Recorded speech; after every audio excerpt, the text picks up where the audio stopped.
Hello, fam. Get the audio check out the way. You know, my audio comes and goes. Sometimes it's working optimally, and sometimes it's not working at all. And I do believe it is a cord issue because I found a kink today. Clear AF. Only Face Diaper would respond like that. But I get it. I appreciate it. So we have a special guest backstage right now. I am about to bring her out. Because she is going to be giving us a presentation that she had given to other people by invitation. I'm going to let her tell you the story. But for 2.5, almost 3 years, she has been following Archaix and has taken an interest in the Phoenix phenomenon and literally put together her own presentation. And that's what we're going to be watching today. It is over 2 hours. So the chat is going to be live. I'm going to be in the chat. I'll be making comments. I'll be talking to you guys in between sips of this amazing coffee because you guys already know it is my addiction. I'm going to drink this coffee. I also have my pork skins on standby since this is going to be a very intriguing show. I have not seen her presentation. I have no idea what we're in for. So without further ado, there's no sense in wasting time.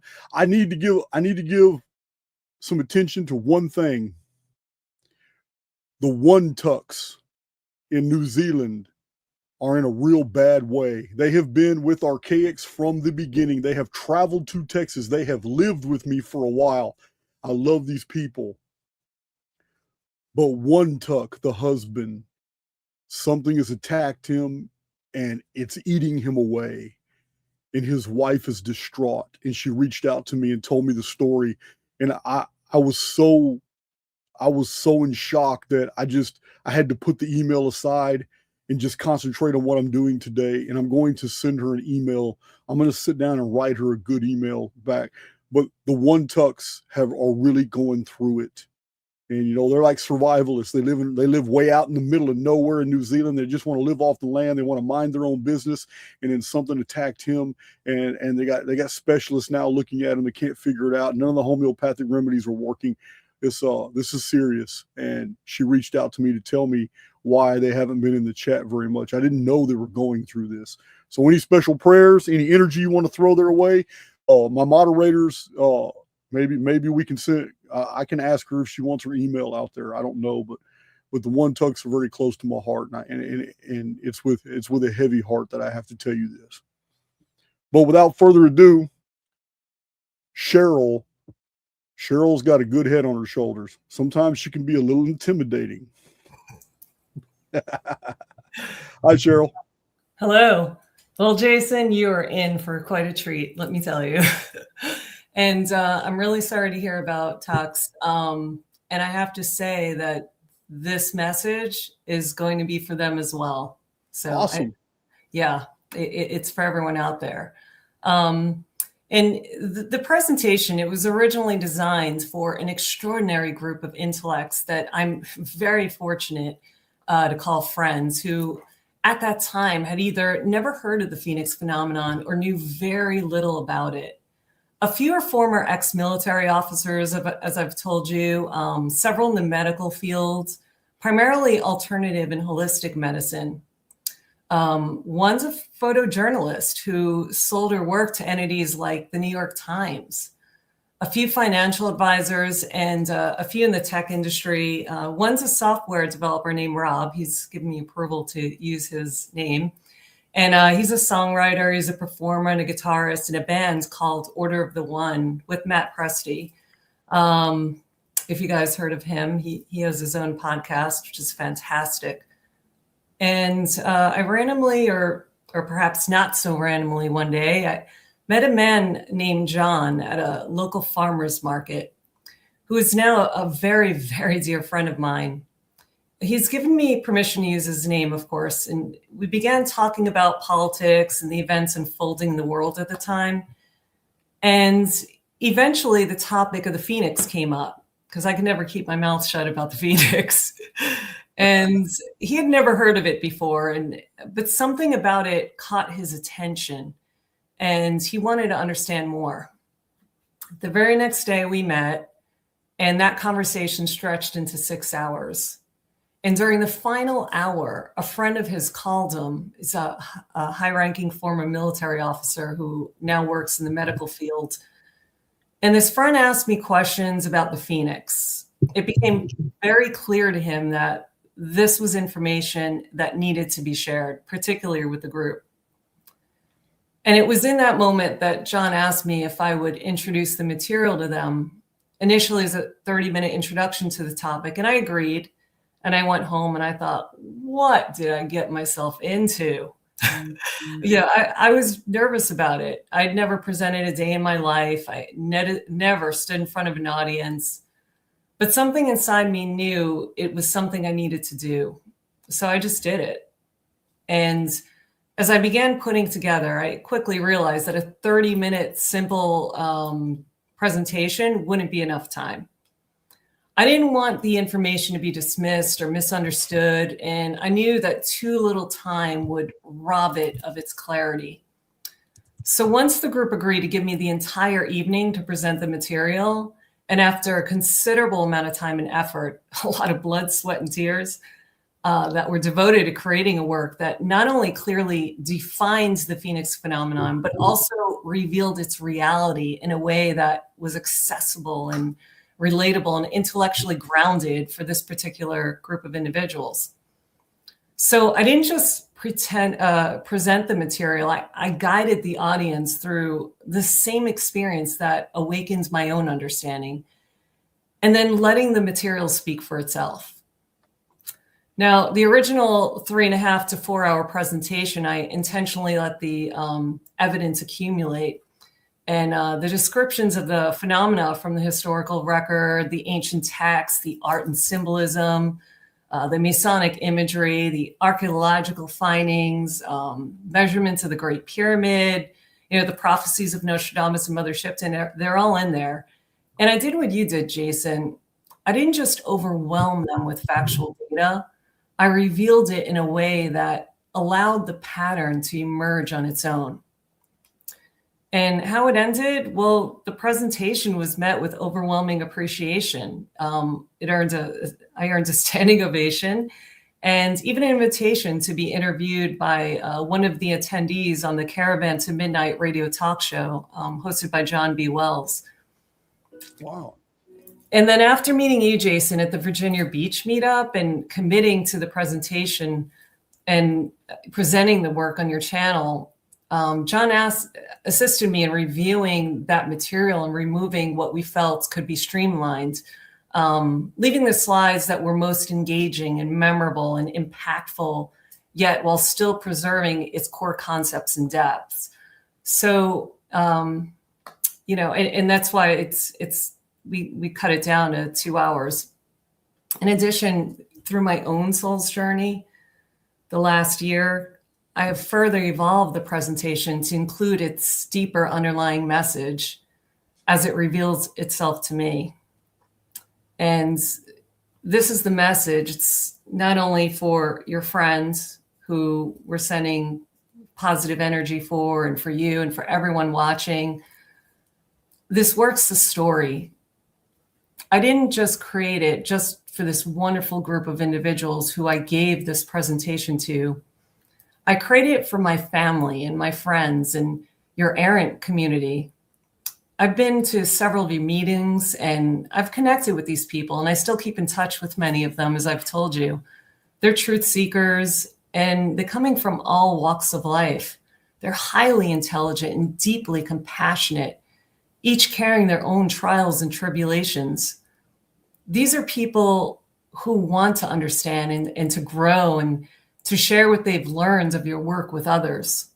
And many of them, they don't have anyone to truly talk to about this kind of stuff. And they try sharing these ideas with their children who think they already know everything, and only to be dismissed, or with families and friends who think they're imagining things are crazy. And I wanted to create this presentation and this story that kept these people in mind, your community, a work that they could connect to, something they could use and share with others. So this presentation is not just of your work, Jason, it's my story, and it's also theirs, your errant community. It's a bridge between the ideas we all carry and the hearts of those who seek truth, but have no one to share it with. I wanted it to be something that speaks clearly and compassionately and with love, so that your errant community, who I've personally connected to, can take this story and share it with others, keeping the wisdom alive and accessible for those who are ready to hear it. It's awesome. I'm a little moved. I don't get moved very often, cyber chick. Yeah, that's good. It's going to be intense. I'm good. I'm good. You know what? There's nothing to it but to do it. Yeah, let's play it. So you and I are going to be off on the sidebar, right? Yes. Okay, I'm going to turn my mic off because I'll be chewing on pork rinds. Same here. Hell yeah, I'm ready.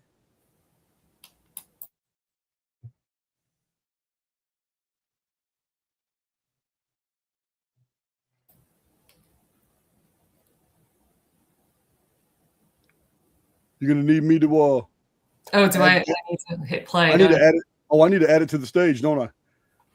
Oh, which one is it I add? It's the one that says Archaix introduction. Oh, okay, the big file. All right, I see it now. Got it. Guys, Cyberchick here. Today we're going to provide an in-depth presentation introducing the Archaix paradigm as it relates to the Phoenix phenomenon. The founder of Archaix Research, specializing in the Phoenix phenomenon, is Jason Breshears. Archaix stands for Advanced Research of Chronological History of Artificial Intelligence X. As of this date, Jason has authored 19 books, 10 that are published, and 5 manuscripts in PDF format, in which tens of thousands have been downloaded, and several articles. His research bibliography includes well over 1,357 nonfiction books during a 19-year period alone, and approximately 250,000 pages from rare works as old as 400 years, including translations of texts dating as far back as 4,000 years. Jason is one of the only researchers in the world who specializes in ancient chronological systems, focusing on worldwide antiquities from 4309 BCE to 522 CE. Many of his historical discoveries cannot be found in any other works. My goal in this presentation is to show you that the Phoenix phenomenon is not just another theory, but a fact that is set in stone and an event that will irrefutably happen in the month of May of the year 2040. In this presentation, I will show you the evidence supporting this event by sharing the Archaix research, including detailed charts, a chronology of historical events and artwork taken directly from Jason Breshears' published books, YouTube videos, and the Archaix website. All of this material is based entirely on verifiable historical records and factual data. You will discover that America became a captured nation in 1902 and see compelling evidence of the Phoenix found in excavations, archaeological data, and ancient texts. You'll also learn how the Phoenix cycles in the years of 1902 and 2040 are encoded within the mathematical measurements of the Great Pyramid. In addition, I will reveal the hidden message of the Phoenix cycle, concealed within Masonic symbols, ancient and historical artwork, and the prophecies of Nostradamus and Mother Shipton. You will also see that the elite have long been aware of these events and have been censoring and concealed this knowledge from humanity for many millennia. I'm going to show you that we exist within a controlled holosphere, wherein past civilizations have been deliberately buried in cataclysms that occurred with such perfect mathematical precision that we boldly announce the next worldwide civilization reset happening in May 2040. Now, I realize I've just made an incredibly bold statement by quoting Jason, so understand I don't do so lightly. I've taken the time to research, verify, and believe in the Archaix paradigm and the truths it reveals. Before we begin, a brief disclaimer that when I reference someone as Jewish or Christian, it is never meant to offend. My intention is to highlight those who claim these titles, yet serve hidden agendas under the veil of religion, and not the sincere followers of either faith. The Archaix community's sole intention is nothing more than delivering the truth. And finally, I'd like to ask you to put anything aside you currently believe to be true and to join me on this historical journey of truth, prophecy, and spiritual growth. So, what is the Phoenix? Well, the 33rd degree Freemason author Manly Hall said in his book, amongst the ancients, a fabulous bird called the phoenix is described by early writers. In size and shape, it resembles the eagle. At its death, the body of the phoenix opens and the newborn phoenix emerges. It is regarded as representing immortality and resurrection, for it was common to refer to one who had been accepted into the temples as a man twice born or reborn. Wisdom confers a new life, and those who become wise are born again.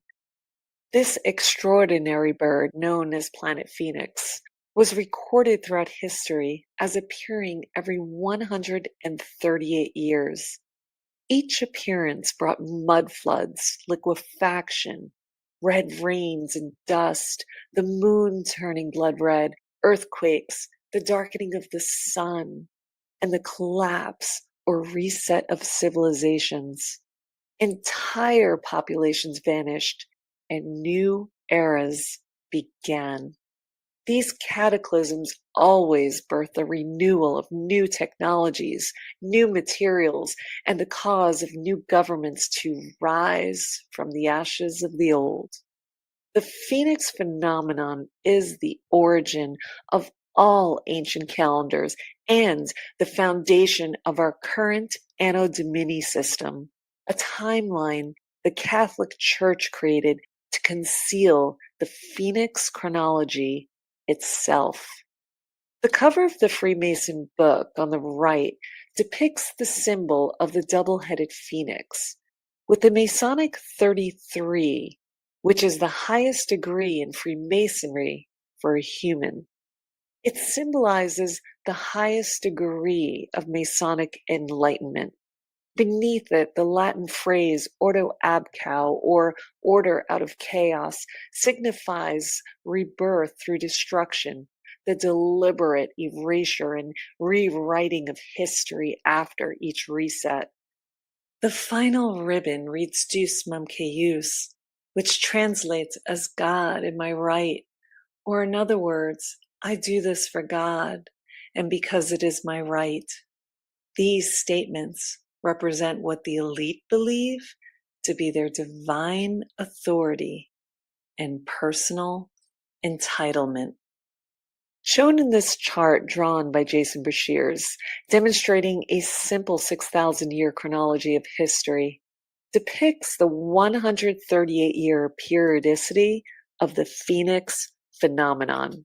Each of the small rectangles are actual dates that form a rectilinear pattern showing the 138-year cycle of the Phoenix phenomenon that are documented in the historical record beginning in the year 4309 BC. Every 552 years, which is 138 times 4, known as a Phoenix cycle, is a time period in which mass destruction took place. And every 1,656 years, which is 552 times 3, major cataclysmic destructions occurred across the world that caused civilizations to collapse, also known as resets.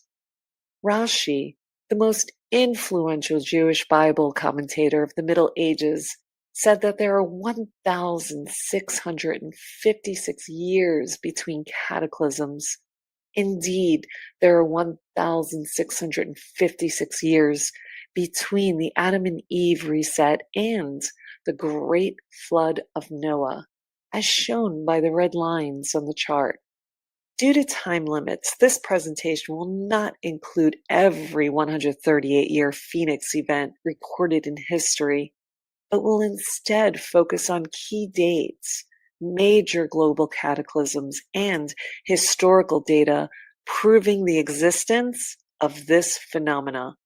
As seen on the chart, the year 2040 aligns perfectly with the 138-year Phoenix cycle, falling 138 years before the year 2178, the predicted collapse of the simulacron. The elite know this. This is why they're building underground facilities, as are celebrities and tech individuals like Mark Zuckerberg with his Hawaii complex, and Jeff Bezos, who invested $42 million in a gigantic mechanical clock designed to last 10,000 years. In a 2011 Wired interview, Bezos said, "Over the lifetime of this clock, the United States won't exist. Civilizations will rise and fall, and new systems of government will emerge. You can't imagine the world we're trying to get this clock to pass through. All the mainstream media distractions, the wars, politics, media chaos, including the assassination headlines, are all designed to divide and distract us, while the elite prepare underground." According to the Archaix research, the oldest record of a Phoenix event dates back to 4309 BC, found in Gnostic texts describing the Phoenix as the keeper of the calendar. During that time, the Phoenix appeared and ended a 930-year-old Sumerian civilization. It was said to act as a witness against the archons, the lords of time, or manipulators of human events, a theme repeated throughout ancient writings. The word Gnostic itself means knowledge. For the Gnostics, salvation came through knowledge, not religion or faith. Their teachings reflected dualism. For example, the balance between light and dark, and good and evil, and heaven and hell. Few realize that Jesus himself taught Gnostic principles and stated that man only needs to examine his inner spark to find the knowledge needed to free himself from his material body and reach God. The year 3895 BC, recognized as year 1 of the ancient Anno Mundi calendar and the first year of the pre-flood world, marks a turning point in ancient chronology. According to chronologist Stephen Jones, this was the year of a cataclysm so devastating that the survivors believed that they were witnessing a new heaven and a new earth.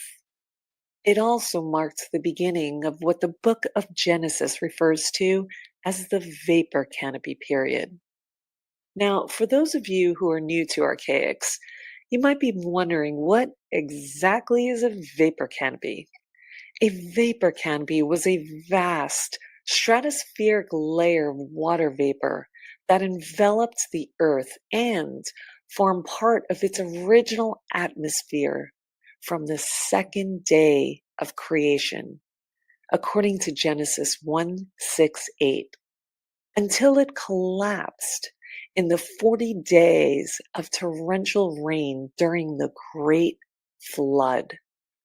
According to the Archaix research and found in historical records, ancient manuscripts, and other preserved data, indicate that the appearance of the Phoenix phenomenon in 3895 BC triggered lithospheric displacement through a 30-degree pole shift, creating what many perceived as a new heaven and a new earth.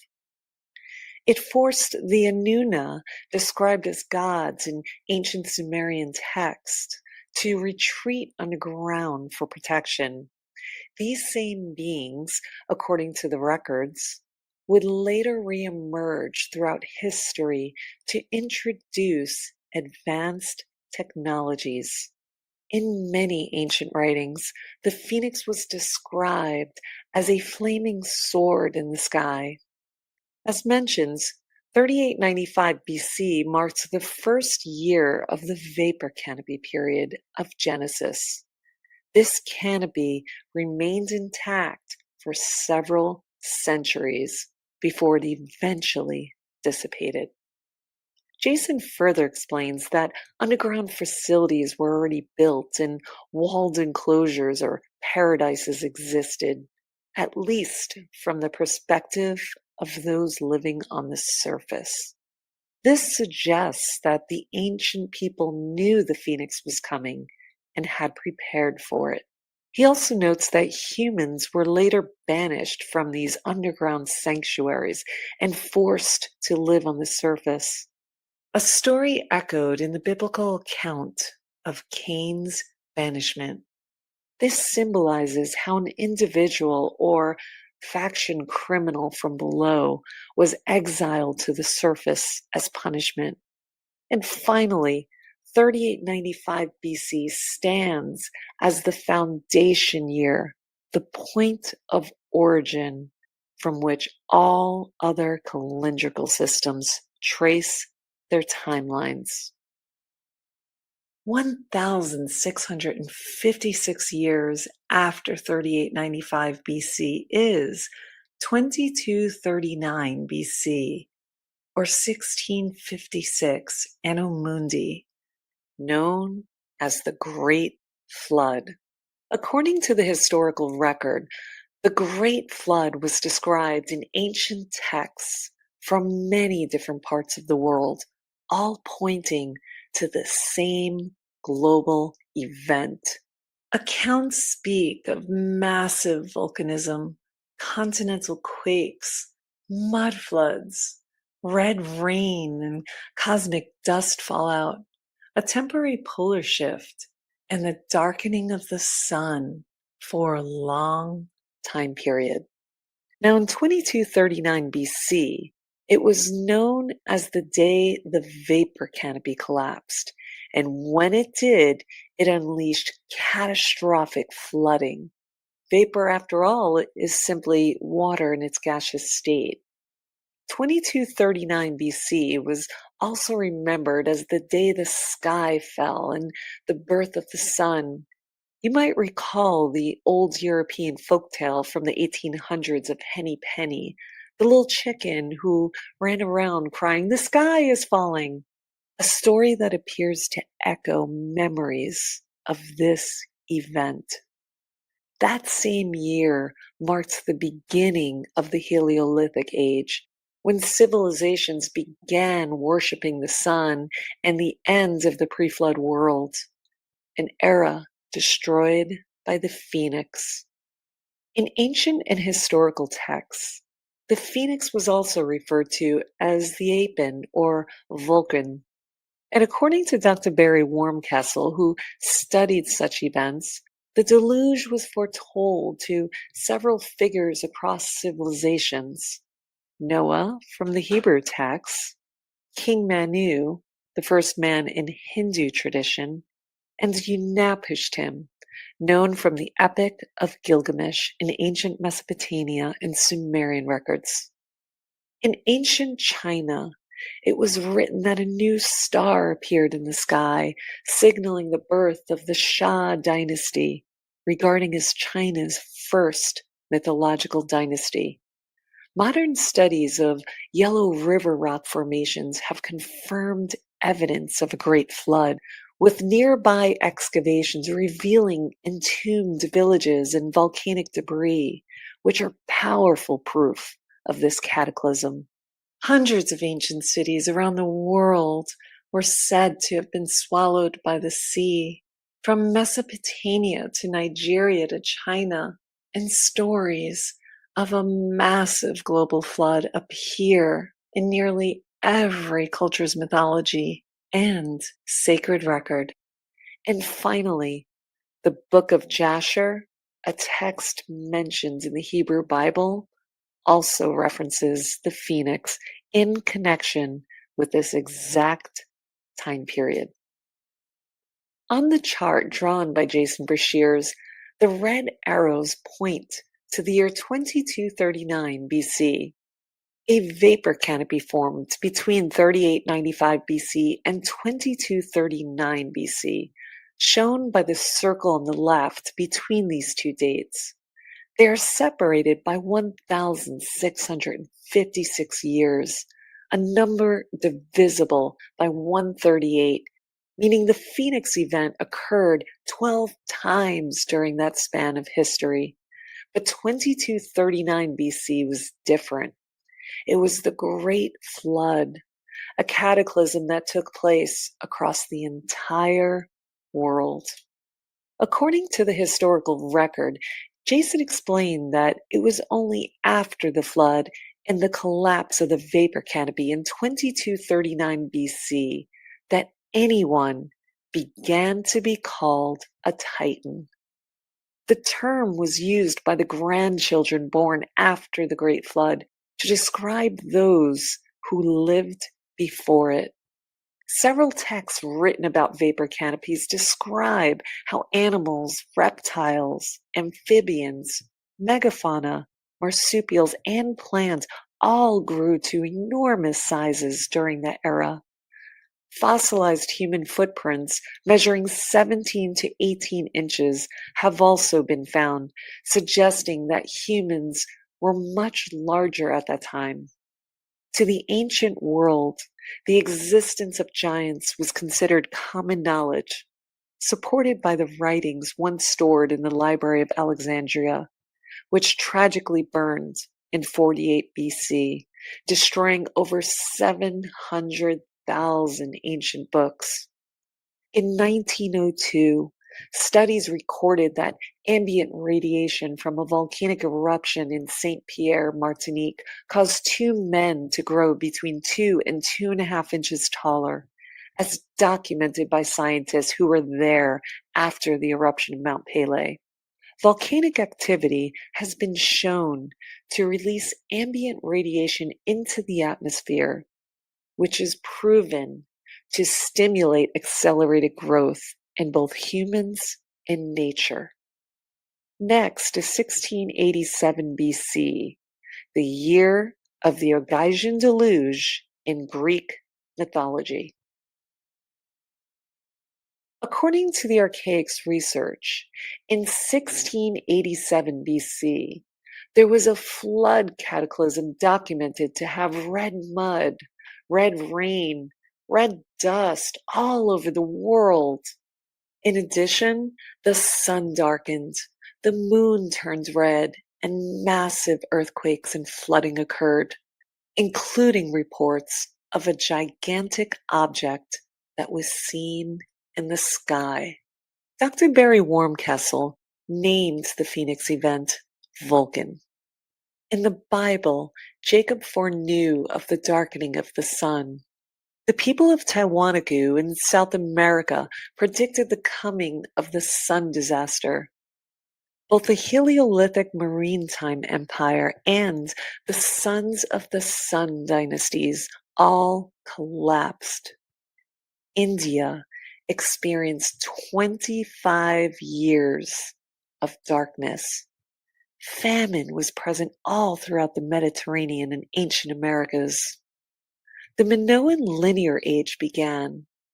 The Book of Jasher, the Bamboo Book of China, Marcus Varro Augustine, and Julius Africanus had all written about these events. The abandoned story of Easter Islands and the Avellino eruption that buried the cities around Mount Vesuvius happened in this year. Jason stated that over 3,000 ancient Bronze Age cities and ports were destroyed by what was described as the sudden appearance of a dragon that was said to have devoured the sun and set the moon on fire. Stephen Jones dated the above events to the year 1687 BCE, not knowing they were Phoenix related. In the Book of Jasher, it is stated that the earth shook from its place and the sun darkened, and all these kings were terrified, and a great consternation seized them. And finally, in 1687 BC, it is the year of the origin of the 7-year biblical famine in the story of Exodus. The image on the right is a crop of a relief from the ruins of Nineveh, the capital of the Neo-Assyrian Empire, which is modern-day Iraq. It's called the Chaos Monster and Sun God, dated the 17th century BCE. It depicts the creation and flood story of Archaix, a Babylonian epic of the Great Flood and the ancient version of Noah's Ark. The relief shows the god to whom the temple was dedicated, driving out the evil spirit who causes mass destruction. The monster looks like a dragon with a body and tail covered in feathers, and talons and wings resembling a giant bird. According to the Archaix data, in the year 1273 BC, Atreus, king of Mycenae in Greek mythology, predicted the sun reversing its course, also described as its darkening, and won the kingship of the Achaeans. Written in the historical record in that year, the sky turned red and the sun darkened. Socrates, Archaeologus, Seneca, Thyestes, Euripides, and Electra all mention these events. This phenomena is also found in the cuneiform tablets in the annals of King Marcellus II of the Hittites. To the right is the Hittite rock sanctuary dated 1230 BC, located at Yizlikaya, Turkey, which is considered a lunisolar calendar that predicts the moon phase and the time of the solar year. Lunar solar calendars are designed to monitor the position of the sun in the Earth's sky. This section of stone, which is a very small part of a much larger procession that surrounds the entire sanctuary, depicts in strict order of the highest Hittite gods. The supreme deities are at the center, which is due north in the celestial circumpolar zone, an area of the sky where the stars appear to circle around the celestial pole and never set below the horizon, so they're always visible every day of the year. All the gods, including the entire procession not shown, all march to this center. The entire sanctuary not only symbolizes the cosmos, but is symbolic for the order that arose after chaos was overcome during creation.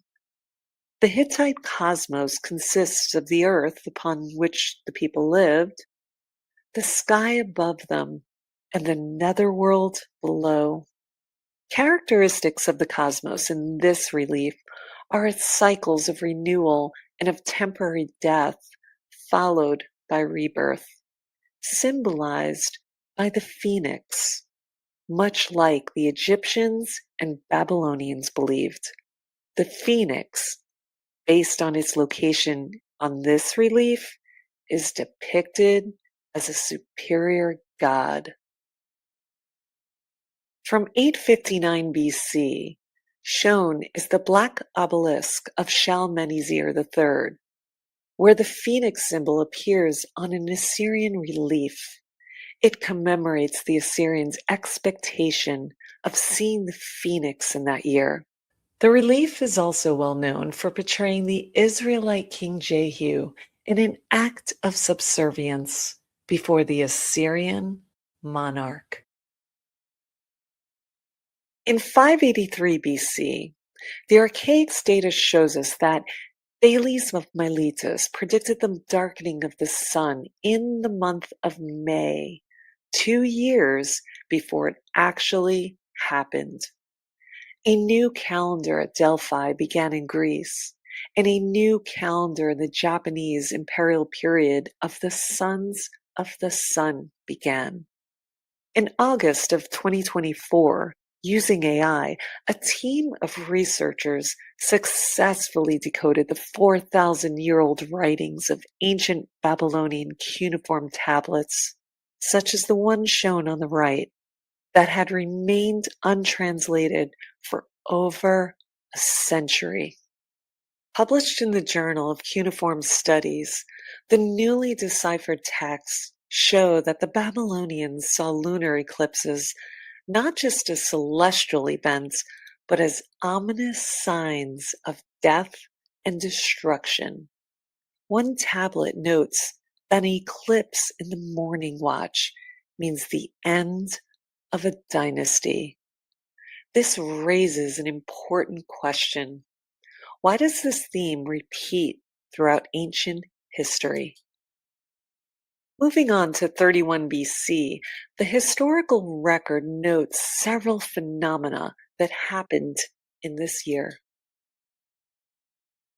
The Archaix research shows us that a giant torch was recorded as being seen in the sky for many days over Europe and mostly over Greece, which was also documented throughout history and described as the sky dragon, or a giant wolf that eats the sun or eats the moon, but in this time period was reported as a torch in the sky. There were earthquakes in Asia Minor and Lydia, an Iron Age kingdom in Western Asia Minor, including earthquakes in many other cities in Ionia and Mysia and Anatolia. Sky phenomenon was recorded as being seen during the Han Dynasty in China. The ruins in America are considered the worst in history, especially in Guatemala. The state of the Yucatan in Mexico was also in ruins, and Jason states that 31 BC was the final date found on all old Mecca steels. A fiery sky dragon was described as seen flying over Egypt. This year is the rise of Rome's first emperor, Augustus Caesar.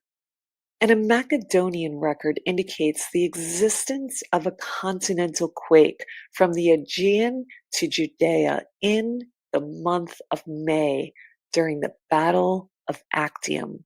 And during the Battle of Actium, it was the worst earthquake that ever afflicted Judea, Jerusalem, and all of Olympia in Greece, where several powerful and advanced Mediterranean civilizations collapsed. Next, we'll explore 522 AD to uncover the historical events so catastrophic that they led to the creation of the Anno Domini calendar. The Archaix research shows us the Dark Ages began in Europe. In Britain, During King Acta of Kent's reign, a strange object appeared in the sky, also recorded in the Welsh annals. Kent traditions describe a star attached to a light ray ending in a flaming dragon. Earthquakes devastated Olympia, Greece. Sky dragons appeared over Britain, described as a celestial war of monsters. Red rain, like drops of blood, fell, followed by famine. The ancient Moche culture of Peru vanished, described as an archaeological enigma. And this was the year the BC and AD Anno Domini calendar was created. Jason's research shows that 522 AD was the first time in recorded history that the Phoenix and Nemesis X object appeared in the sky at the same time, causing mass destruction. The Nemesis X was often described as the second sky dragon in historical texts. As Jason stated countless times, 522 AD was not the creation of the Anno Domini calendar. Rather, the calendar was established to cover up the Phoenix and Nemesis X phenomena that occurred in that year. Numerous sky phenomena and the Great Darkness occurred over Byzantium, including the Justinian plagues, deliberately misstated in modern records to obscure the Phoenix and Nemesis X events. According to Jason, the plague was estimated to kill between 13 to 26% of the world's population, resulting in mass migrations lasting 4 months in Constantinople alone. Almost 75% of villages in parts of Sweden were abandoned in these years. There was estimated to be between 5,000 and 16,000 deaths per day. He stated the men at city gates stopped counting the corpses at 230,000 when they realized that innumerable people had died. The Anglo-Saxon chronicles, often used by historians, recorded eclipses and other events in 538 and 540 AD. However, computer analysis shows that no eclipses occurred in those years.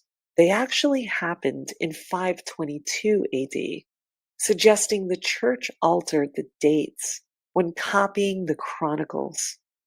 And during the Inquisitions, countless books were confiscated and individuals deemed heretics, along with texts opposing church views, were burned, and the few surviving works were translated under papal control.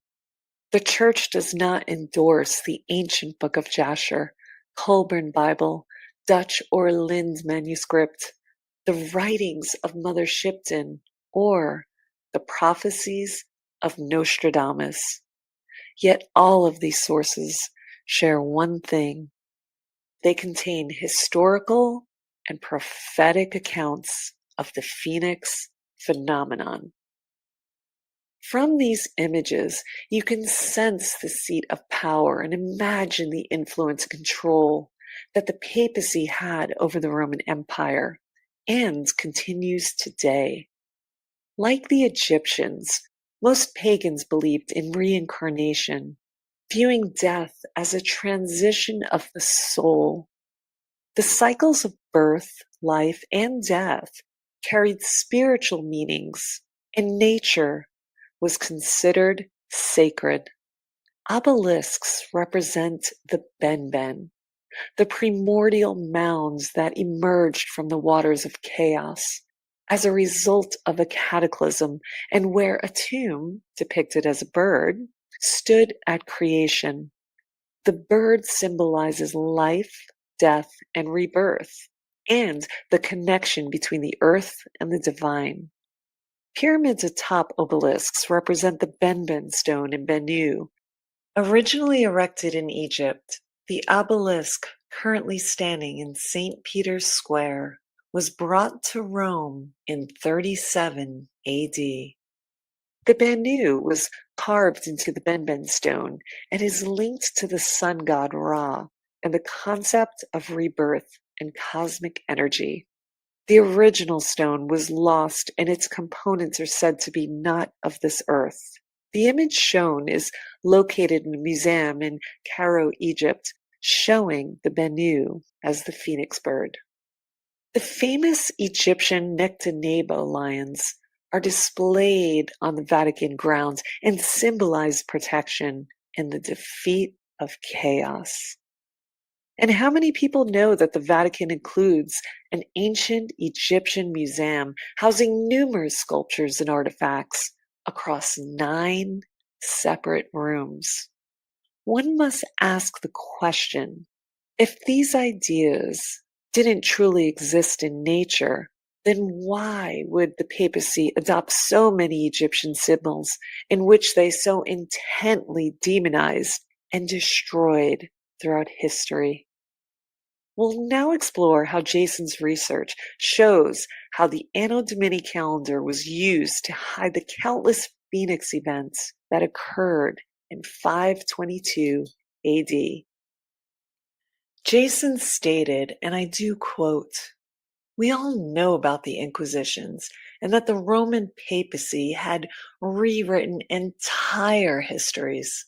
Scholars have discovered numerous false statements, pseudo-histories, and forged documents, even before the infamous On the Donation of Constantine by Lorenzo Valla, in which the church was proven to have stolen authority and wealth by claiming that Constantine willed the empire at his death. A document was provided to the European nobility that was later proven to be a forgery based on the Latin Vulgate scripture writings that did not exist in Constantine's time. Countless other documents in the historical record were found as forgeries from the writings of Eusebius and Augustine, as well as other church fathers. Lynn Hunt, the author of Measuring Time, Making History. She's a historian at UCLA. She published that a 6th century monk named Dionysius Exiguus in 524 AD created a new calendar to determine when Easter would be celebrated. He set it to begin in 532 AD, but backdated it to 9 BC. This was odd because 532 AD wasn't yet a year that existed on any calendar. Remember, this was done in 524 AD, yet it was imposed by Rome. Jason Brashears points out that the ancient divine years followed a 552-year cycle. Rome in the 11th century shortened this to a 532-year cycle called the Paschal, and hid the true Phoenix cycle of 552 years. Remember that 138 times 4 equal 552, a Phoenix cycle. Scholars note that the church intentionally altered timelines from the original 552-year standard. This was formally imposed in the 11th century, but many countries like Russia didn't even adopt it until the 20th century. And Alexander Del Mar, an author and historian who studied the work of a chronologist named Dr. Edward Greswell, stated that he knew what happened, but refused to elaborate. So if the new calendar to calculate Easter was backdated to 9 BC and set to start in 532 AD, then 532 years from 9 BC is 522 AD. This is the only year in history that both the Nemesis X object and the Phoenix appeared in the sky at the same time. In the modern BC AD system, you must subtract 1 to account for the missing year 0 between BC and AD as required by ancient astronomical years. As Jason stated, this proves that the Roman Church invented a calendar to hide the 552-year Phoenix cycle ending in 522 AD. Dionysius Exiguus, who created the Anno Domini calendar in 524 AD, was long dead before the Church backdated it and attached a 532-year Paschal cycle. This cycle wasn't widely accepted for 500 years. The papacy buried the true 552-year Phoenix cycle by backdating the new 532-year Paschal to 9 BC, then changed the dates of all the cataclysmic events that occurred in 522 AD in the record, and inventing the lie that Dionysius Exiguus created the calendar to calculate Easter, which was imposed centuries later. Jason said that all ancient calendars began after major cataclysms, and the Julian calendar worked fine for centuries, so there was no need for a new system. As shown by the red arrows, this chart from Jason demonstrates that 522 AD was the only year both the Nemesis X object and planet Phoenix appeared in the sky at the same time. Jason shares countless charts given in presentations on his YouTube channel, Archaix.com, Archaix TV, and on X and BitChute, and his numerous published books showing the history of the world in 138-year periods. Now, fast forwarding to 1549 AD, the images I'm about to show you are selected examples of Phoenix phenomena from a 16th century illuminated manuscript called the Book of Miracles. This first picture illustrates the phenomena of 3 suns seen in the sky at the same time. The second shows 5 suns in the sky over the city of Leipzig. And the third image depicts 3 suns in a fiery red sky over Munster, Germany. It's a beautiful book with images depicting what was described and understood at the time as biblical miracles, flaming comets, multi-headed beasts, and apocalyptic chaos. 138 years later, in 1764 AD, the phenomena written in the historical record states that an astronomer, along with 500,000 Europeans, reported seeing a dark object in the sky. And in India, an earthquake killed an enormous number of people. In Germany, a tornado destroyed and caused much deforestation. In North America, the Philadelphia bull-eyed meteor that was said to be larger than the sun had exploded in the sky that year. And in the month of October in Cleves and Rennon, it was described as what appeared to look like blood rains that were falling from the sky for several days. Jason stated that blood rains were a foreshadowing that bad things are to come. 138 years later, in 1902, America became a captured nation. I'll be covering a lot in 1902 because it marks the most recent recorded Phoenix event, and there's an extensive amount of documentation of major historical changes that year, beginning with the process of how America became a captured nation. The Archaix research shows that in 1901, U.S. President McKinley was assassinated and was succeeded by Theodore Roosevelt. In 1902, the United States thus becomes a captured nation. It was a Khazarian Jewish takeover, a major power shift tied to global elite influence. Each time the Phoenix appears, rulership transitions to a new governing family. McKinley's death paved the way for that shift. After the assassination, Roosevelt authorized the U.S. Secret Service to begin protecting presidents, an act symbolizing a major transfer of authority. And as Jason stated, the perpetrators that murdered the real president created the Secret Service to protect themselves, thus resulting in a huge shift in power for the coming years. Around this time, the U.S. government also formed a scientific cabinet to track natural disasters. Jason asks, why begin this record keeping only after 1901, when centuries of strange events were already known? In Freemasonry, the 33rd degree is the highest level of knowledge that a man can obtain.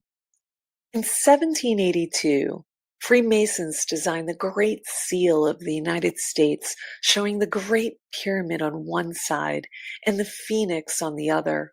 By 1902, it was quietly changed to the bald eagle, marking when America became a captured nation. In ancient Egypt, the pyramid-shaped Benben capstone was linked to the Bennu bird, symbolizing rebirth, creation, and the sun. In Greek mythology, the phoenix is immortal, cyclically reborn, and associated with the sun rising from the ashes of its predecessor. Throughout history, the phoenix consistently symbolizes rebirth and creation. Here's a closer look at the Great American Seal in 1782, later changed to the bald eagle in 1902. With hordes of attending Freemasons cheering the inauguration, a new nation of the Phoenix was officially born.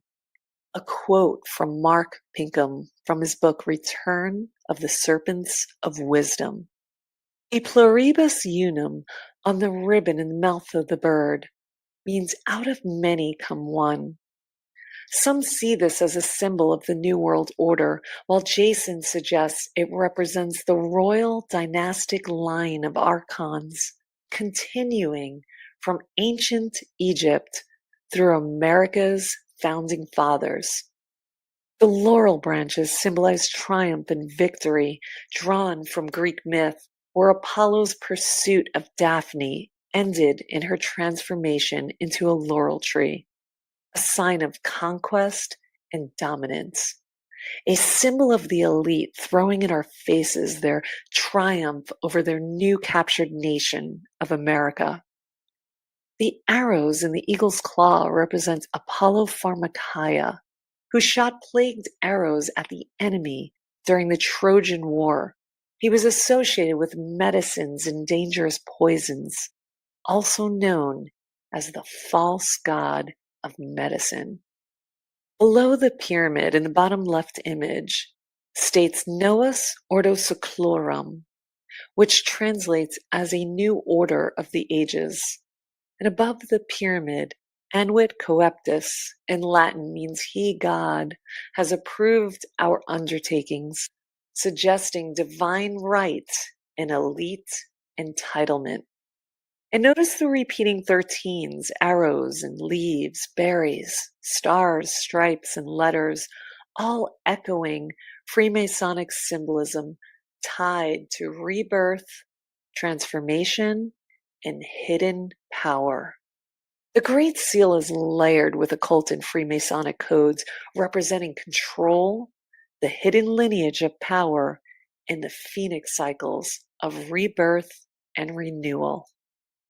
Unusual events happened in 1902 where the entire world stage erupted with new companies, now Fortune 500, new inventions, new texts, new translations of older texts, archaeological discoveries, and more. It was as if everything in the creation had been holding its breath, just waiting for the pass of something big to be clear, so that they could move forward. I love the way Jason worded the statement in his YouTube video, 1902, The Last Days Begin, because it describes exactly how the new government set the stage in preparation for the coming takeover. His research also reveals that in 1902, major shifts began that reshaped America and the world. Paul Warburg arrived from Europe to lay the groundwork for the Rothschild banking dynasty control, preparing the way for the Federal Reserve System and the economic capture of the United States. National parks were established to conceal forbidden discoveries, such as the Grand Canyon caves and hidden sites in Yosemite, under the guise of safety and preservation. Huge park areas were soon made completely off limits to the public, marking the start of restricted access to ancient archaeological zones. The U.S. Lands Reclamation Act was also passed, knowing that each Phoenix event destroys and renews lands. The elite use this cycle to their advantage, including in Antarctica, where the Rothschild Observatory can be seen on Google Earth. And since 1902, nations have been transporting plants and infrastructure to Antarctica. That same year, the 1902 coal strike led to the first instance of federal intervention in private industry, giving the government authority over natural resources. The Rand's Daily Mail was founded in South Africa to create division between Europeans and indigenous people. It was a globalist tool used to weaken nations through controlled media. Andrew Carnegie built hundreds of libraries and funded education, science, and music, allowing the elite to control the information flow. He also shifted music frequency from 432 Hz to 440 Hz, breaking its natural harmony with Earth's 8 Hz resonance. Studies show that 440 Hz can create tension, anxiety, nervousness, aggressive behavior, and other imbalances, while 432 Hz promotes calm and alignment in the human body. By changing global tuning, the elites altered a frequency that affects human emotion and DNA and cellular health, contributing to and potentially the cause of many chronic illnesses and diseases. In 1902, there was lots of new building and construction. The U.S. Steel Corporation, founded by Charles Schwab and J.P. Morgan, began operations in 1902, sparking a boom in city, naval, and military construction across America. Subway expansion was also at its peak, and the New York Stock Exchange building was being redesigned. The Flatiron Building was built in 1901 and officially opened in 1902. The New York Public Library in the bottom right image was founded that same year, and its cornerstone laid in the month of May, believed to symbolize the chief cornerstone of the Great Pyramid. It remains the largest marble structure ever built in the United States. The White House was fully modernized for President Roosevelt after McKinley's assassination, a move seen as preparation for the new government takeover, involving removal of spying devices and locating tunnels and other hidden systems. Here are some examples of Fortune 500 companies that were founded in 1902. A few known companies are Goodwill, AAA, Texaco, Pepsi-Cola, Target, Walgreens, Nordstrom, Kraft Foods, Pepsi Company, Coca-Cola Bottling Company, Gibson Guitar Company, J.C. Penney, Western Pacific Railroad, and Lamar Advertising. The Archaix research shows that all of these companies merge out of nowhere and are founded in 1902 and controlled by the elite.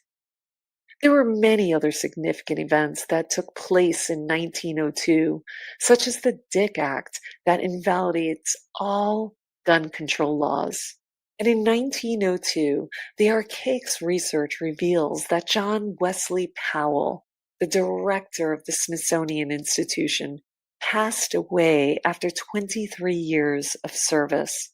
During his tenure between 1879 and 1902, countless American artifacts mysteriously disappeared under his supervision. Reports from newspapers, letters, and published books documented numerous complaints about remarkable discoveries that had been sent to the Smithsonian, only for them to vanish without explanation. It was later revealed that Director Powell had purchased decommissioned ships, filled them with these artifacts, and deliberately sank them in the Atlantic Ocean, effectively erasing priceless pieces of American history.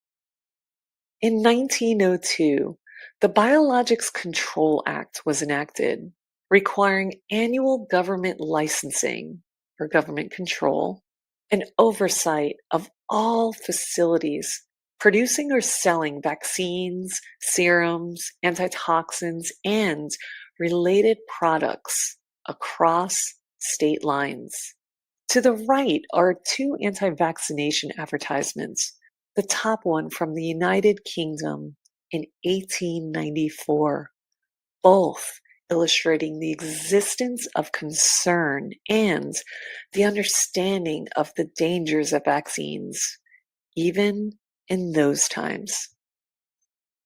According to the Archaix research, in May of 1902, divers discovered a metal wheel off the coast of Antikythera, Greece, now known as the Antikythera mechanism.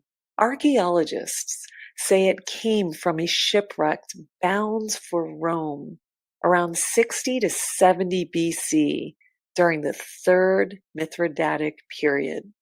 The Antikythera is an ancient Greek hand-powered model of the solar system, the oldest known analog computer built to predict the positions of the sun, moon, planets, and eclipses decades in advance, both forward and backward in time. In the 1900s, Zechariah Sitchin, a Jewish author, linked the device to the fall of Jerusalem in 585 BC, while Dr. Derek Dessela Price, who disassembled, rebuilt, and studied the device for 20 years, dated it to 586 BC. However, Jason Brashear suggests that both men are wrong and stated that the device aligns with 583 BC, when Thales of Miletus famously predicted a solar darkening. That same year marks a key point in the 138-year Phoenix cycle, the start of the Pythian calendar, and a time when ancient Greek scholars, like Thales of Miletus, were designing astrolabes to track celestial events.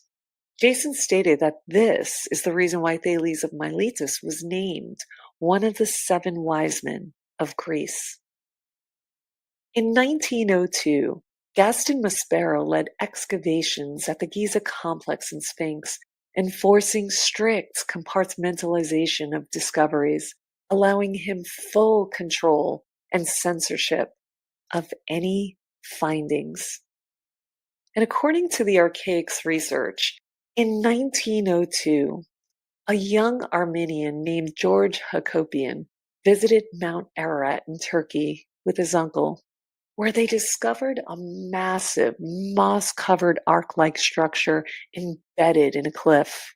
The petrified timbers and dimensions match the biblical descriptions of Noah's Ark, resting over 12,000 feet high. Even President Jimmy Carter later diverted Air Force One to view the site. Soon after, the Russian imperial family sent 16 scientists to document the find, but they and their research vanished following the Bolshevik takeover, which also destroyed Christian archives and rewrote history. According to the annals of the kings of Assyria, King Ashurbanipal II recorded that Mount Nisir was the exact location where Utnapishtim's ship came to rest after the Great Flood, aligning with the Epic of Gilgamesh and the Mount Ararat region.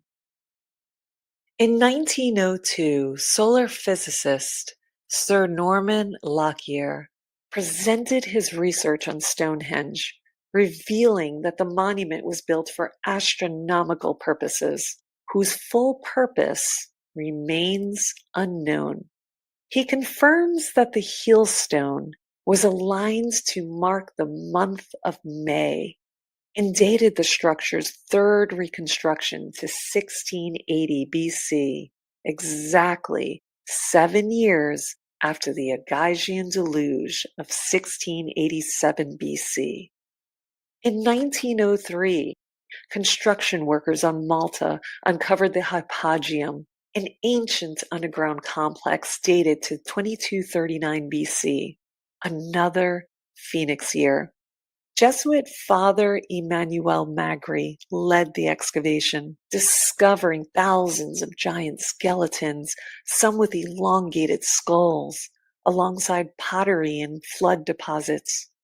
Though he was praised for his expertise and expected to publish a full report, Father Magri mysteriously died in 1907, and all his notes and findings vanished without a trace. According to Wikipedia, legends claim that the site was constructed by giants.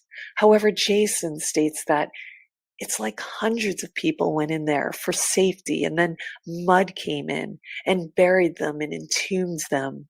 He also stated that 1903 is close to 1902, and the Hypogeum in Malta was destroyed by the Phoenix in 2239 BC, insinuating that the giants covered beneath the earth were actually vapor canopy humans who were looking for safety, but instead became entombed as a result of the cataclysmic events caused by the Phoenix phenomenon that occurred in 2239 BC, which is the year of the Great Flood and the year the vapor canopy collapsed. In the month of May, an unknown star appeared in the sky. But what else happened in 1902? Well, Charles Fort, who was alive in 1902, said that 1902 was the other dark age. In his book entitled The Book of the Damned, he wrote, numerous volcanic eruptions occurred all over the world, including red rains, dust veils, and earthquakes. An earthquake in Guatemala destroyed 6 cities and hundreds of villages, plantations, and settlements, killing a conservative estimate of over 20,000 people. An earthquake in El Salvador caused red rains and dust veils, and it was reported that there were earthquake shocks in both France and Spain. In North America, mud fell from the sky in Pennsylvania, New York, New Jersey, and Connecticut, and the sky turned black in France. Numerous colored objects were seen in the sky in the UK. There were meteoric showers in the West Indies, and reports of strange occurrences, and a smoke-like haze obscured the sea from Hong Kong to the Philippines and across the waters to Australia. It was so thick that it impeded navigation, followed by atmospheric fallouts that occurred until 1903 and was considered the greatest fall of matter in the history of Australia. It was reported that blankets of dust and mud covered the ships, forcing men to shovel it off so that their ship didn't capsize. There were numerous accounts of mud and fire falling from the sky, buildings that burnt in Victoria, and red dust and darkness reported in 50 towns in Australia. These phenomena have not been reported in any publications and was said to have been deliberately ignored. Jason stated that in 1902, the catastrophic eruption of Mount Pelee on the island of Martinique killed an estimated 30 to 40,000 people and is evidence of another historical reset. In the French Catholic city of Saint Pierre, known then as the Paris of the Caribbean, a Protestant named George Penny visited the area to distribute Bibles. His actions angered the clergy, as at that time individuals were forbidden to possess a Bible, which could only be read in Latin by the church. Penny's life was soon threatened, and he was forced to leave. In March that same year, the Catholic priest organized a public burning of all the Protestant Bibles. On Easter Sunday, the same priest sacrificed a pig, tied it to a Protestant Bible, and dragged it through the streets of Saint Pierre. That same night, Mount Pelee, thought to be an extinct volcano, began smoking. And when it erupted, the explosion was so violent that it capsized ships in the harbor, and the searing gases instantly incinerated Saint Pierre, killing nearly all its inhabitants, destroying ships, buildings, and surrounding villages. Note at that time, only white residents were officially counted in population records.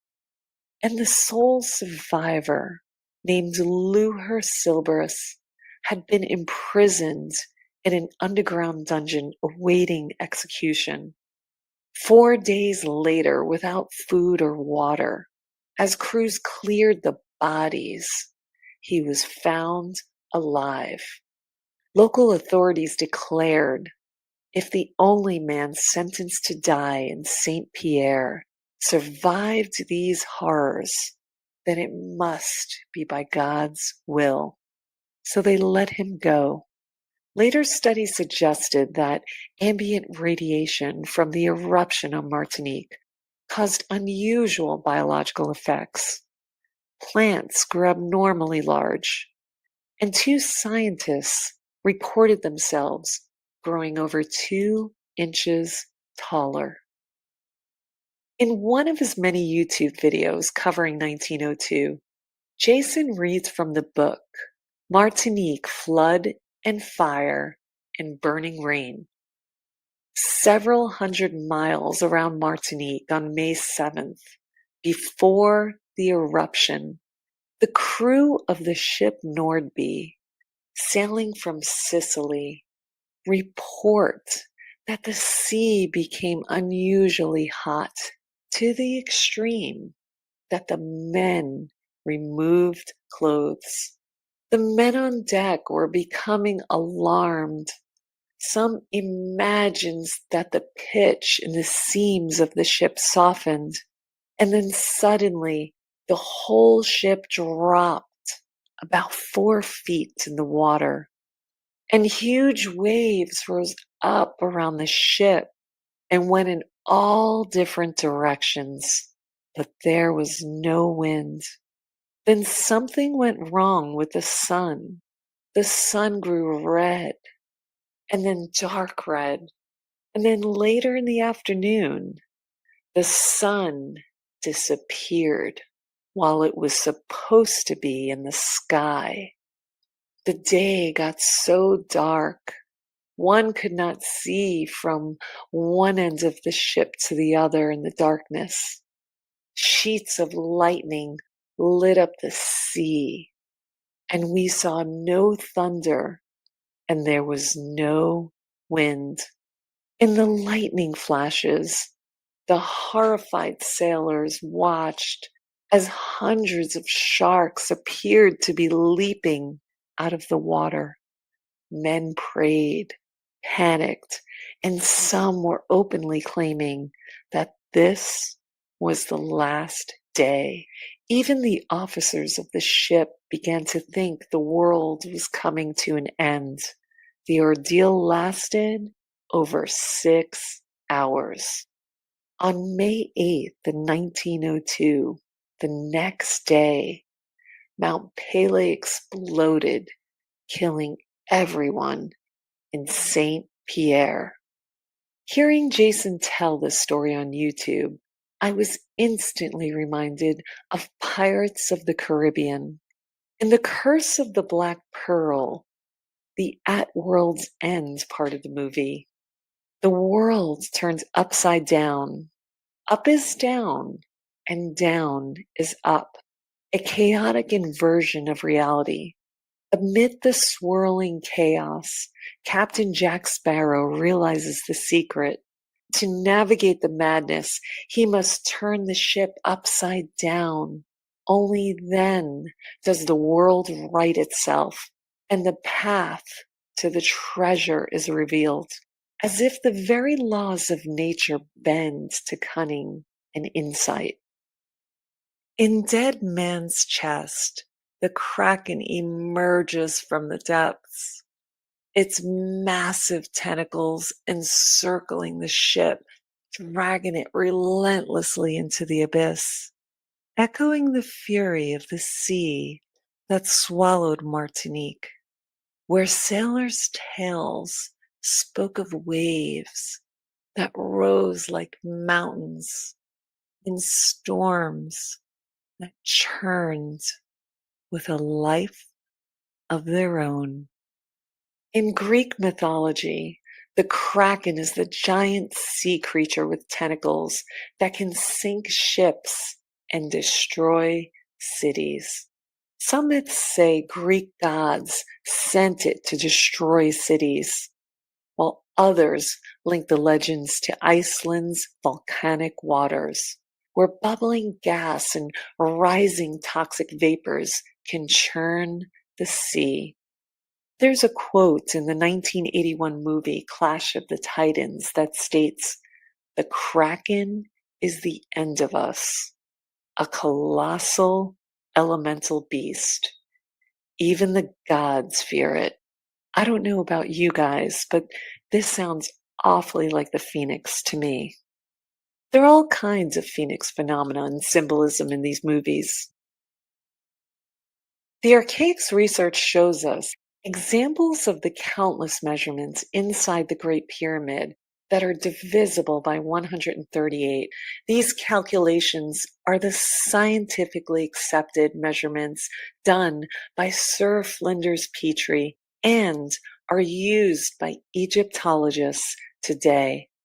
The Great Pyramid has been proven to be a model of the Earth itself, but within the 138-year measurements has encoded the entire history of the world that reveals major historical events from the past and the future, therefore making it a holographic calendar. Jason believes that the numerous mathematically precise measurements in the Great Pyramid that are divisible by 138 is the chief message. There are such a large number of examples that it is beyond coincidence. In ancient times, the Phoenix, Enoch, and the Great Pyramid are all interrelated in literature, going back thousands of years. There are multiple measurements in the pyramid that indicate that the year 1902 AD is the year 5796 Anno Mundi. The Great Pyramid is a 3D calendar that demonstrates multitudes of calendars that are embedded in its measurements. And finally, the Great Pyramid is prophecy in stone. As noted, the interior measurements of the Great Pyramid all align with multiples of 138 highlighted in the rectangles. Jason measured from the king's chamber floor to the base stone, and then to the pyramid's base, which is 1,656 plus 34 inches, and added the subterranean level of 1,070 inches, totaling 2,760. He then added the descending passage, 3,036 inches, plus the rectilinear triangle measurements to arrive at 5796, which converts to 1902. Remember from the previous slide that 5796 Anno Mundi is 1902 AD. And what happened in 1902? The most recent Phoenix event in recorded history. Now adding 138 to 1902 predicts the next Phoenix event in 2040. Archaix.com presents numerous graphs demonstrating how the Great Pyramid's interior encodes multiple calendars that align with actual historical events. For this presentation, we can conclude that the pyramid's design points to the year 5796 Anno Mundi, equivalent to 1902 Anno Domini, which is identified as the foundational year, marking the beginning of the countdown to the return of the chief cornerstone. This is the subterranean level of the Great Pyramid that shows another example of the monument's interior measurements that are divisible by 138. And a chart demonstrating interior dimensions resulting in year 5796, which is 1902. As mentioned, there are hundreds of these charts available on the Archaix.com website, explained in more detail in YouTube videos, Archaix TV, and Jason's published books. In this illustration found on the Archaix website, the Great Pyramid has exactly 203 exterior levels. According to Jason's research, while the interior encodes historical years counting down to 1902 AD, a year divisible by 138 when converted to 5796 Anno Mundi, the exterior represents an ascending countdown from the foundation, which represents 1902, to the summit. The year 1902 holds special significance, marking the prophetic countdown to the return of the chief cornerstone, the missing capstone at the pyramid's apex. This event symbolizes the gathering or departure of a group of people chosen by God, as described in the book of Revelation. When this final stone is set in place upon the 204th level, the Great Pyramid will be complete. It is the stone the builders rejected, the chief cornerstone. In Revelation 3:12, it is written, "He that overcometh, I will make him a pillar in the temple of my God, and he shall go out no more. And I will write upon him the name of my God." According to Jason, the 144,000 represent those definitively chosen and sealed by God individuals who have successfully overcome and reached a state of divine realization. Jason explains that the original term for pyramid actually meant pillar. Until roughly 700 years ago, the Great Pyramid was encased in a 100-inch thick layer of white stone designed to shield it from the elements. Tradition holds that the 144,000 stones comprising the Great Pyramid symbolize souls or beings who have overcome, individuals who, according to biblical interpretation, have attained a higher level of spiritual enlightenment and been chosen by God. This journey of transcendence, departing the physical world or the exodus, represents the passage to a higher plane of spiritual growth.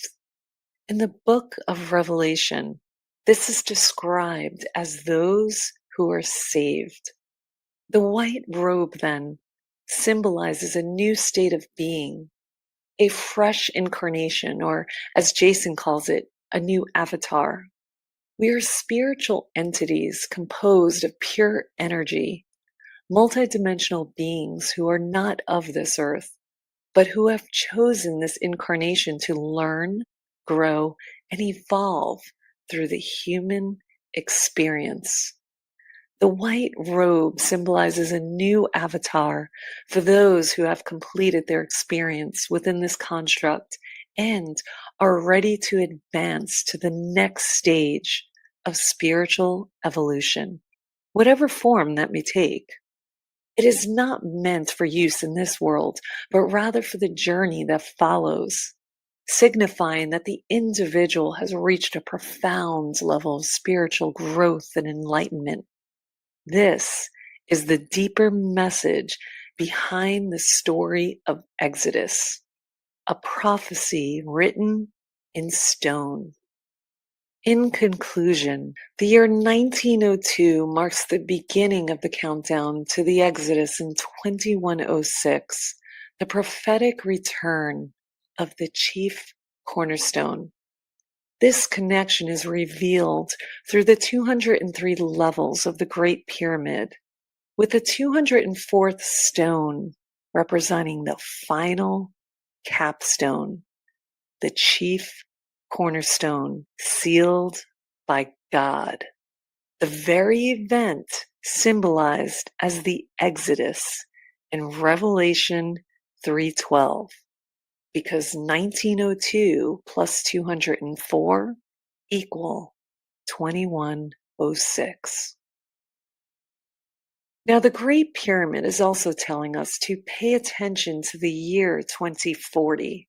So we just learned that the Great Pyramid consists of 203 levels, but is currently missing one component, the capstone, also known as the chief cornerstone. Remember that if the capstone was set in place, it would be the 204th level of the Great Pyramid, finalizing its completion. In ancient times, a tetractys was the arrangement of 10 dots that formed a pyramid. As you can see, there are a total of 10 dots in the pyramid shown. Well, there are 4 slopes on the Great Pyramid that are 51 degrees, and 51 times 4 is 204, but 204 times the tetractys, which represents the pyramid itself, is 2040. Here's another one of Jason's charts showing that 2 different vertical distance in the Great Pyramid equal the year 2040.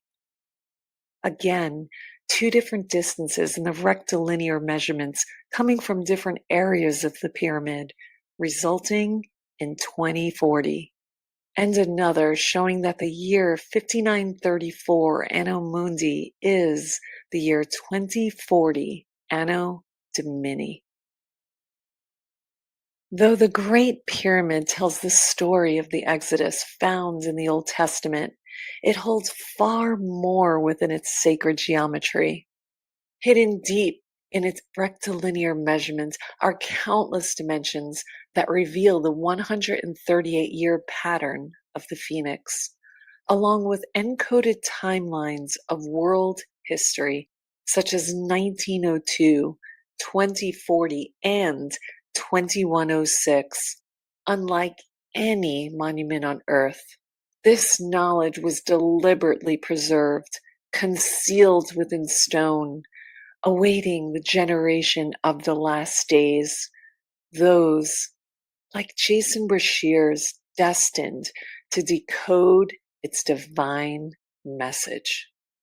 Jason reveals that the 138-inch intervals and the precise rectilinear measurements, accurate to a thousandth of an inch, within the Great Pyramid are not random.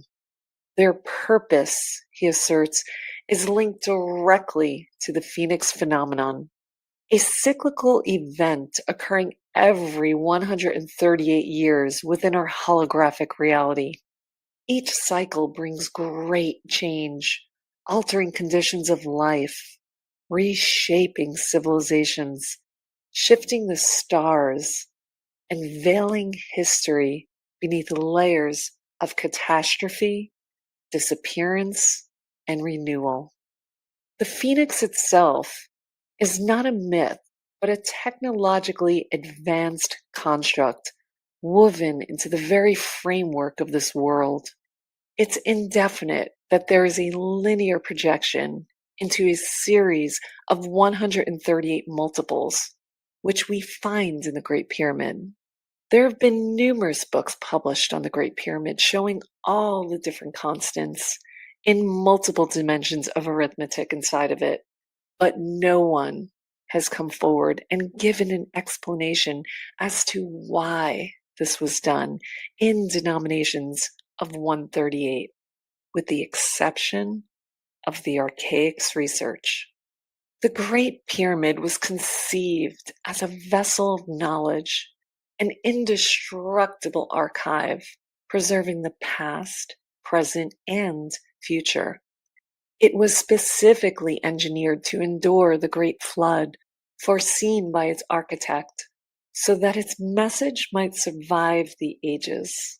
As Jason stated, one must ask themselves, what information could be so important to the human race that such a massive architectural project not only be built and preserved through countless generations, but also one in which there's so much misinformation released about it, and yet it possesses information that is critical for the understanding of humanity. Within its eternal design lies a three-dimensional calendar encoding countless cycles and epochs. The Great Pyramid is not merely a monument.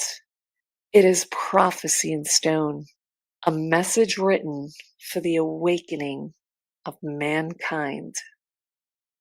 The ancient Aryans thought that God works through mathematics. They divided the heavens into 36 constellations, numbered 1 through 36, and inscribed these sacred numbers upon amulets believed to hold divine power and protection for those who wore them.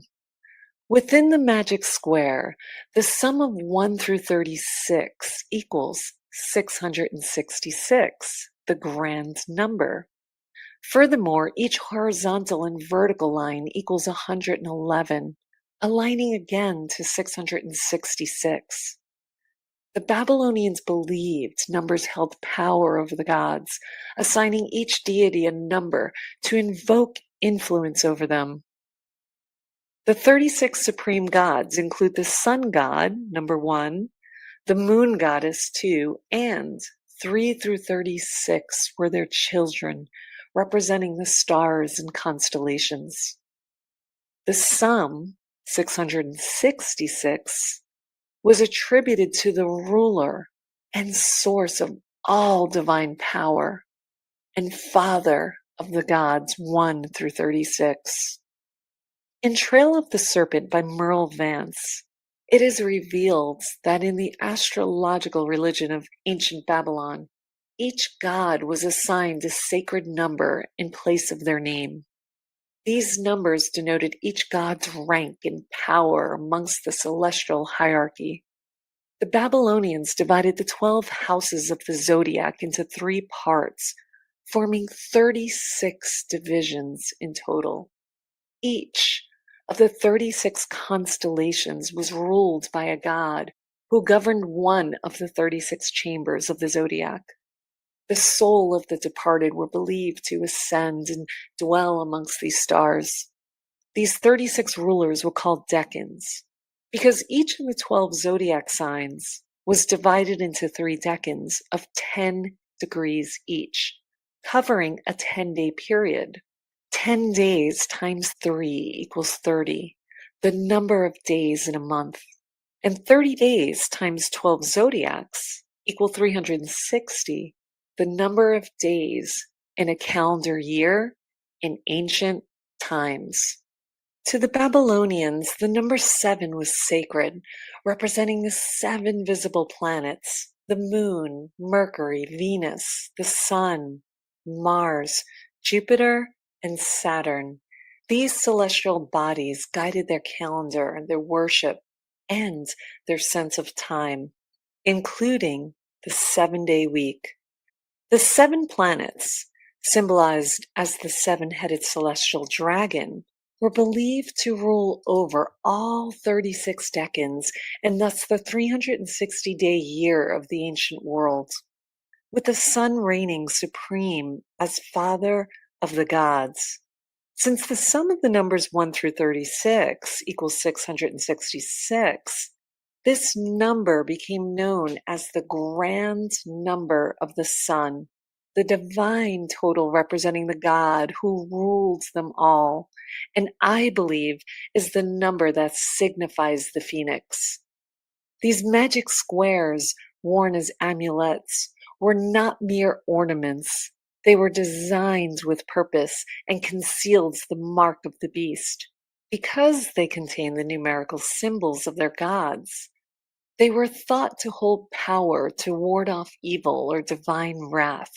The ancients feared their gods deeply, believing a god could strike them down without warning. They crafted the amulets engraved with a 6x6 matrix to symbolize the protection of the sun god, while honoring the supreme creator of the cosmos, the grand number 666, the father of all gods. Therefore, it's no coincidence that the phoenix is depicted in Revelation 12:3 as the 7-headed dragon, the very being feared by both gods and men. Then another sign appeared in the heaven, an enormous red dragon with 7 heads and 10 horns, and 7 crowns upon its head. Thus we can conclude that the 7 heads or crowns represent the 7 ruling planets in the heaven.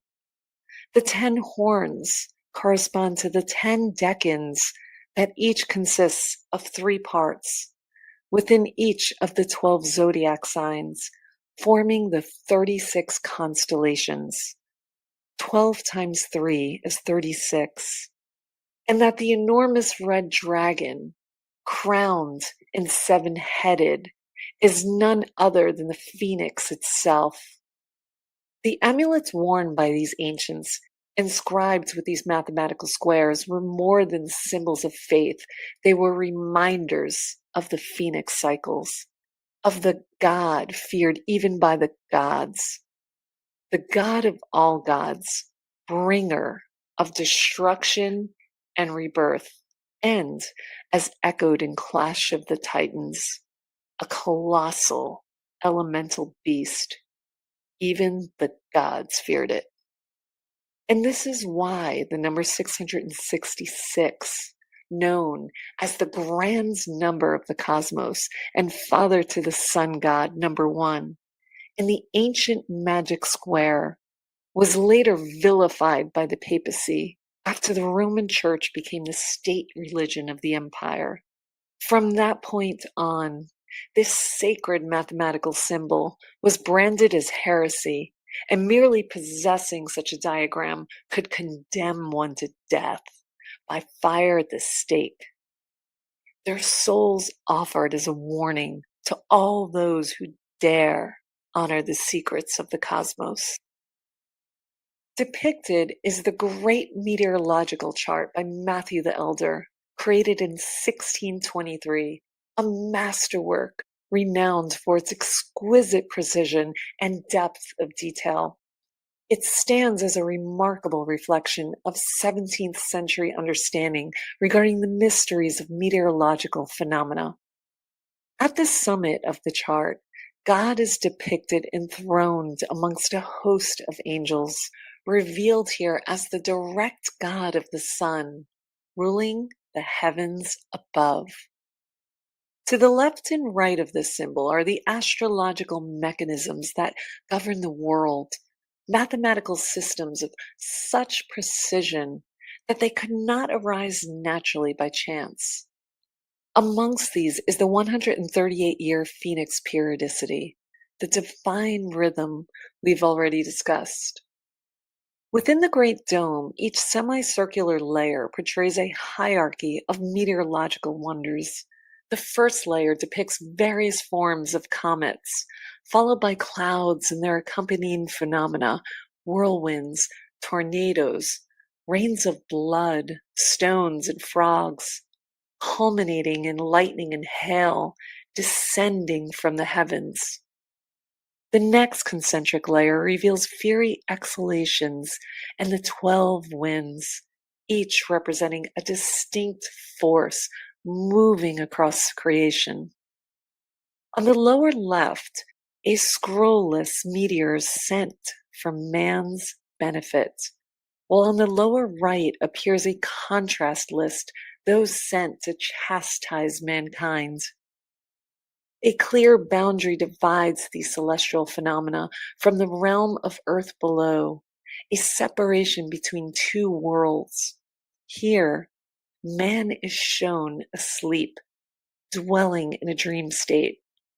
Across this veil, a Latin ribbon bears the words, "Man is the perfection and end of all the creatures of the world." Jason interprets this to mean that the human body, the avatar, is of the earth, unconscious to the greater forces surrounding it, bound within the dream construct rather than awakened to truth.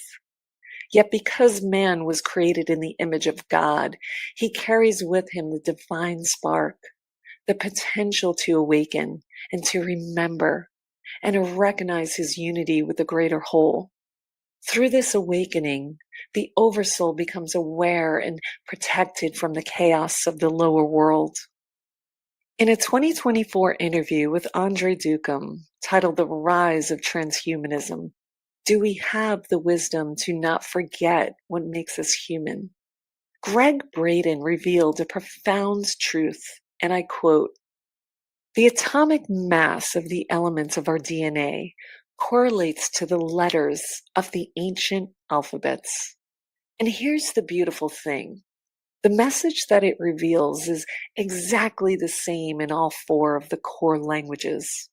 In Arabic, the same in Hebrew, the same in cuneiform, and the same in Sanskrit, and probably other languages. So when we make that substitution, and when you use that numeric link, and literally into the DNA basis, cytosine, thymine, guanine, and adenine, when you go into those bases and you make those substitutions, it actually spells out the answer to probably the oldest question that we've ever asked. When we say, who are we? The translation of the first layer in the DNA, the introduction of every cell in our body reads exactly the same. And this isn't a metaphor. It literally reads the words, God eternal within the body. Astonishingly, within the 50 trillion cells of the human body, the first layer of every cell, without exception, proclaims the same truth: God eternal within the body. Jason shows us in one of his videos image that reveals with striking clarity the veil that divides our mortal world from the Phoenix phenomena, that realm existing beyond the boundaries of our constructed reality. Here, a man is shown in sacred pursuit, yearning for truth and divine understanding. He leans forward, thrusting his head and hands beyond the veil, breaching the limits of illusion to behold the mysteries that lie outside the world of men. In that act, he acknowledges the truth that there are forces and elements beyond the confines of our waking dream, unseen, yet ever present. Shown are 3 scientific articles from the historical record that show various celestial phenomena from the 16th century. According to the Archaix research, Charles Fort wrote that throughout ancient history, it was often described that superconstructions appeared in the sky while simultaneously executing these weather-related phenomena like gigantic computer systems or the weather control devices that we know exist today, and that they could have been designed by an ancient race that may no longer exist. Jason also said that it's also suggested that there seems to be certain times in which the hologram we call our sky failed and allowed people to see the real technology in the sky that had been previously hidden. In 200 BC, the Greek astronomer Hipparchus invented the armillary sphere, a tool designed to map how the heavens and the stars moved around the Earth. Long before the telescope, it served as the primary instrument for astronomers to determine celestial positions. On the left is a woodcut from 1502, illustrating our world as a construct, surrounded by a framework of rings and watched over by a celestial goddess.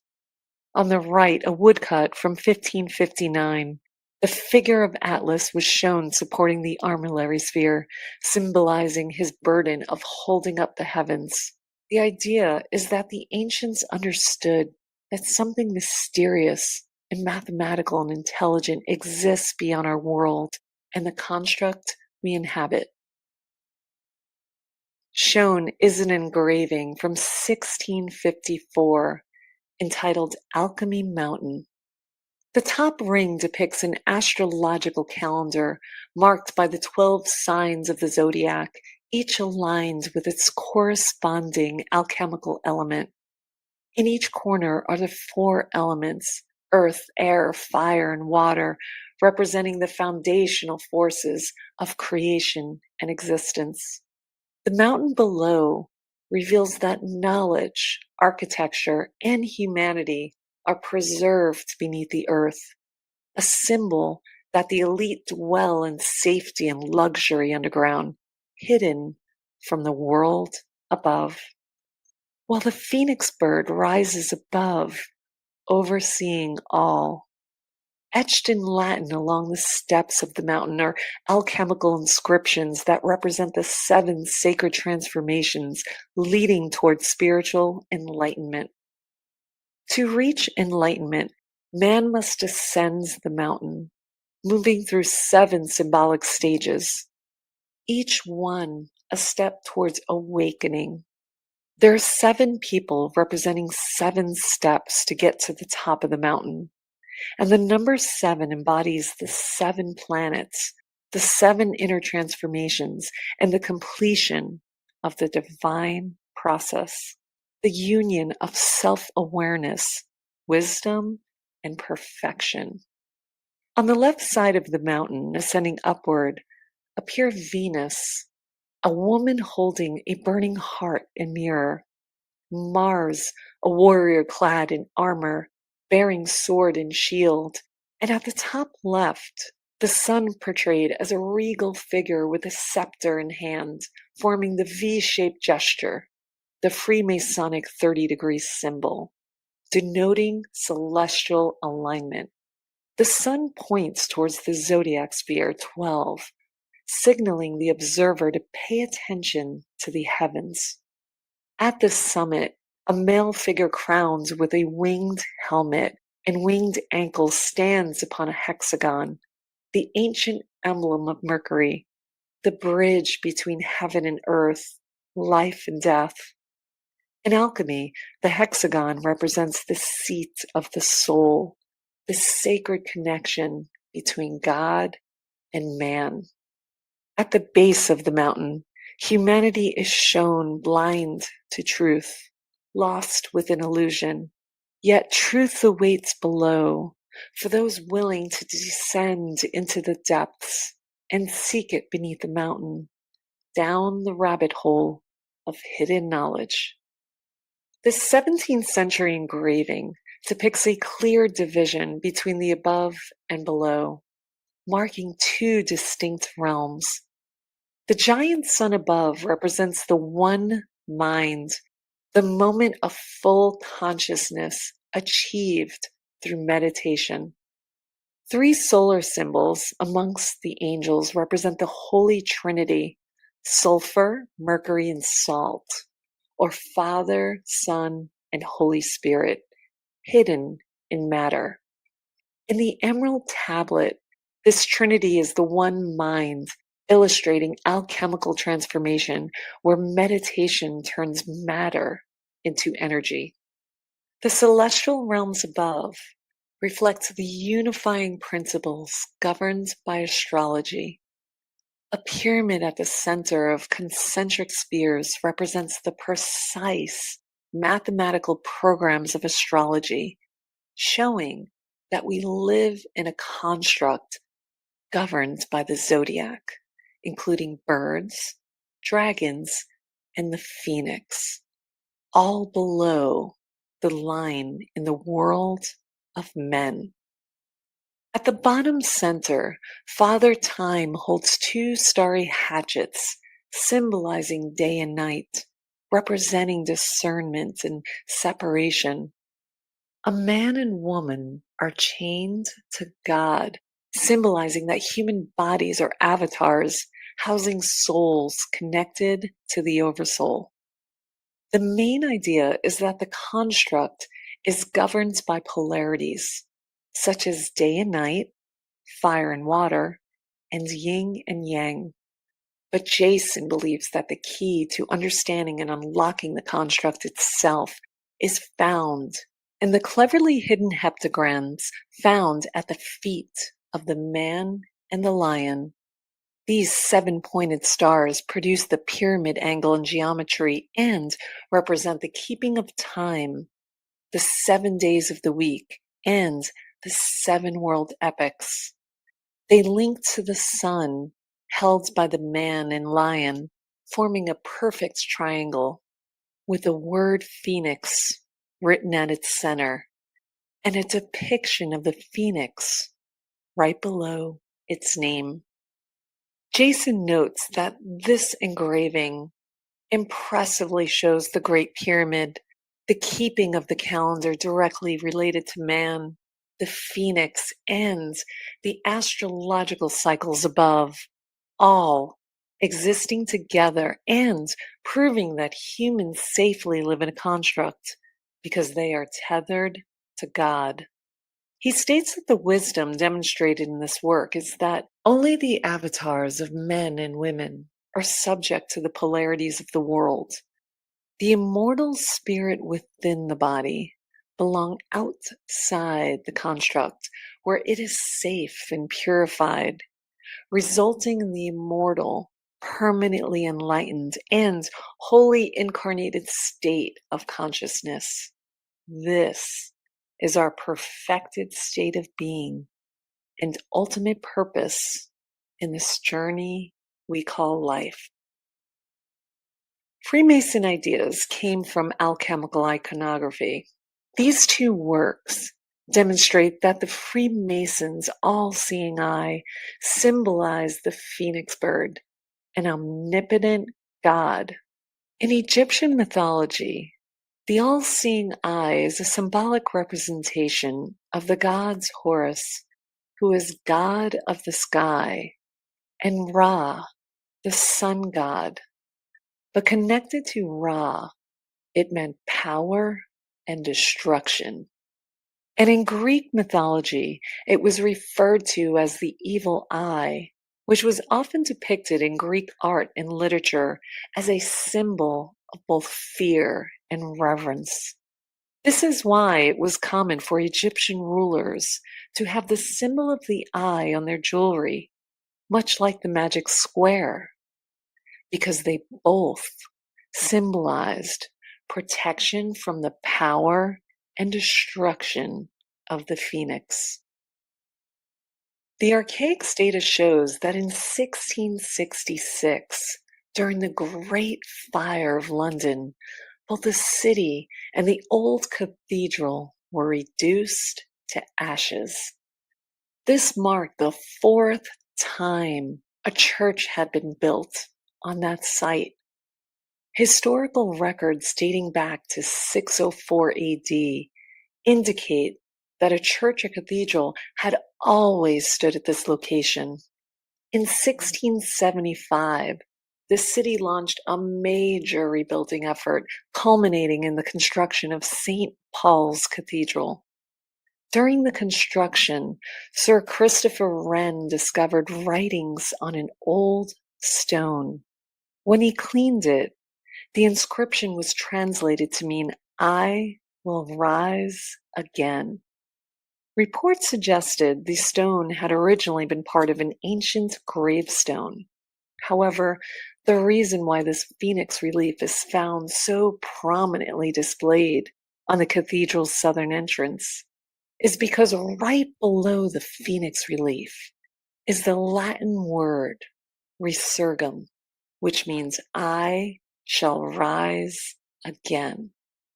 The Archaix research discloses in several YouTube videos that the hidden measurements inside the Cathedral of St. Paul's in London actually reveals its own destruction in the year 2040. In the book of Revelation, it is the phoenix that heralds the end of the world. The sixth seal of the apocalypse, described in Revelation 6:12-17, portrays a cataclysmic upheaval, a terrible earthquake, the sun turning black, the moon reddening like blood, stars falling from the heavens, the sky vanishing, and humankind cowering in terror, hiding from the impending wrath of God. In one of his final works, Nostradamus states, "This senseless people will be reawakened by Jesus from their illusions. 6 lenses in a telescope, and I have a true key, which is even more important to pass down. I see coming in my dreams heavy legends, receiving the wave of the sun. The law of the wolves is there to lay blame when it is foreseen that the whole Western world will die. I shall know different times." Nostradamus warns us that the idea of Jesus coming to save man is an illusion. According to Christ's original Gnostic teachings, long before the church alterations, man must save himself by awakening through spiritual growth and an enlightenment. Without this inner awakening, the soul is reincarnated back into the world, forced to repeat its journey over and over. In Norse mythology, the phoenix is depicted as a giant wolf in the sky devouring the sun. Nostradamus is signaling the importance of astrology, urging us to pay close attention to the celestial cycles that shape our world and destiny. Found in a secret room in an Australian library, these prophecies by Mother Shipton were written by hand and snuck out of the library in the 1970s. However, the Australian government denied they ever existed. Here are a few verses. A fiery dragon will cross the sky 6 times before this earth shall die. For 7 days and 7 nights, man will watch this awesome sight. The tides will rise beyond their ken to bite away the shores, and then the mountains will begin to roar, and earthquakes split the plain to shore, and flooding waters rushing in will flood the lands with such a din that mankind cowers in muddy fin and snarls about his fellow men. And when the dragon's tail is gone, man forgets and smiles and carries on. And they will send the dragon back to light the sky. His tail will crack, the ocean rise to mount the shore, and lands will crack and rend anew. You think it's strange? It will come true. Who survives this and then begin the human race again. And those that live will ever fear the dragon's tail for many year. But time erases memory. You think it's strange, but it'll be. A quote from Archaix. The oldest recorded beliefs held that the night sky was a beautiful illusion hiding a devouring red dragon. The history of the world explains exactly why they believed this. A King James Bible verse, "And it shall come to pass in that day, saith the Lord God, that I will make the sun go down at noon, and I will darken the earth in the clear day." From Joel 2:32.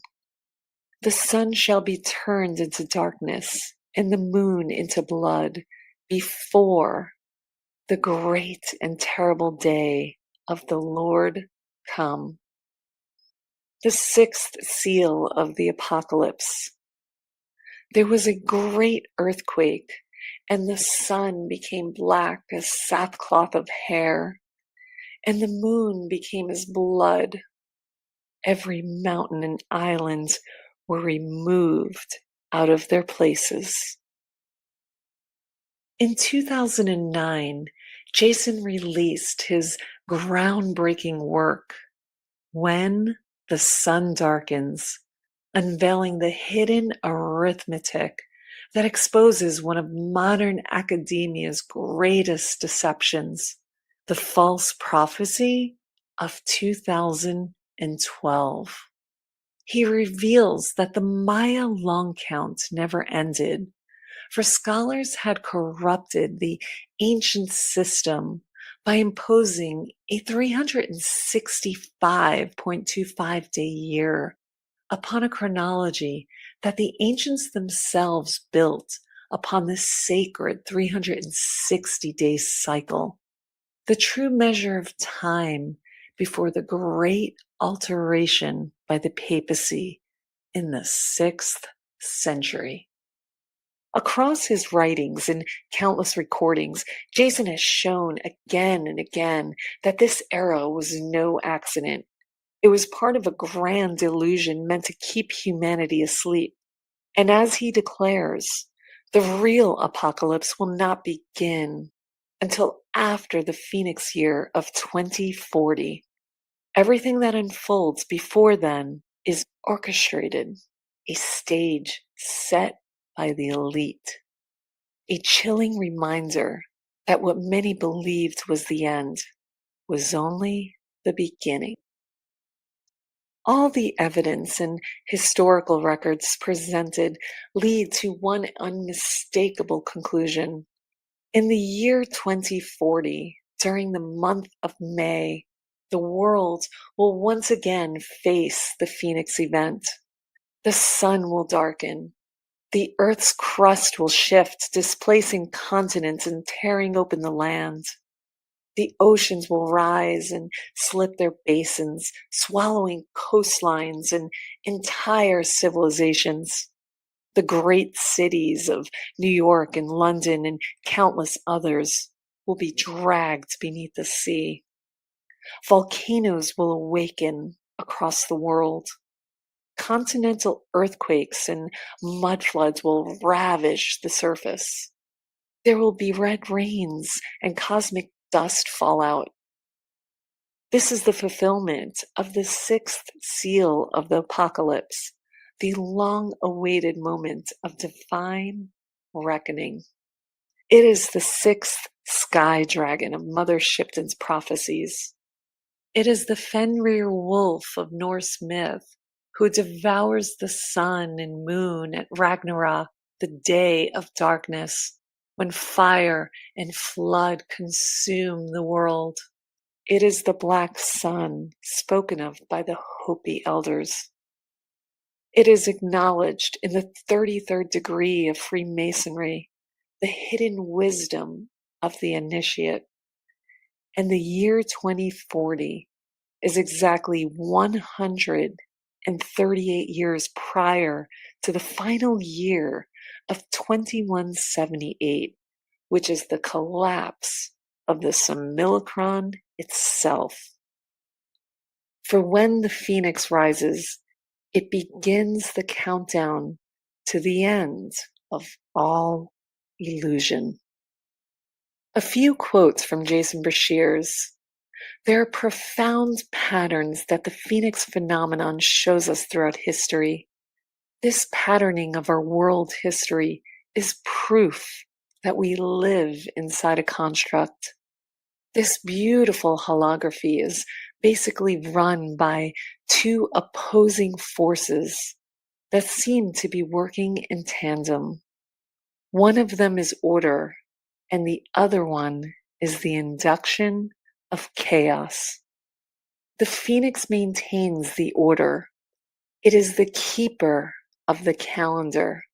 The archons, who are the lords of time, are influencing people all around the world and cultures to create different timekeeping systems, to erase the timelines of these cataclysmic events, and to forget where they are in the chronology.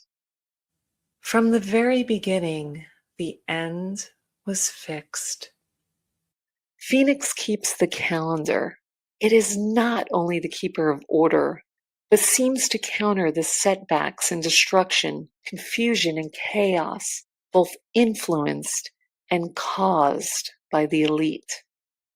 The Phoenix dates reveal patterns that cannot be true, meaning they cannot exist in nature, but are there.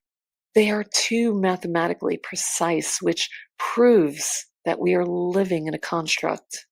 The Archaix data suggests that the Phoenix is an actual object hidden in the sky.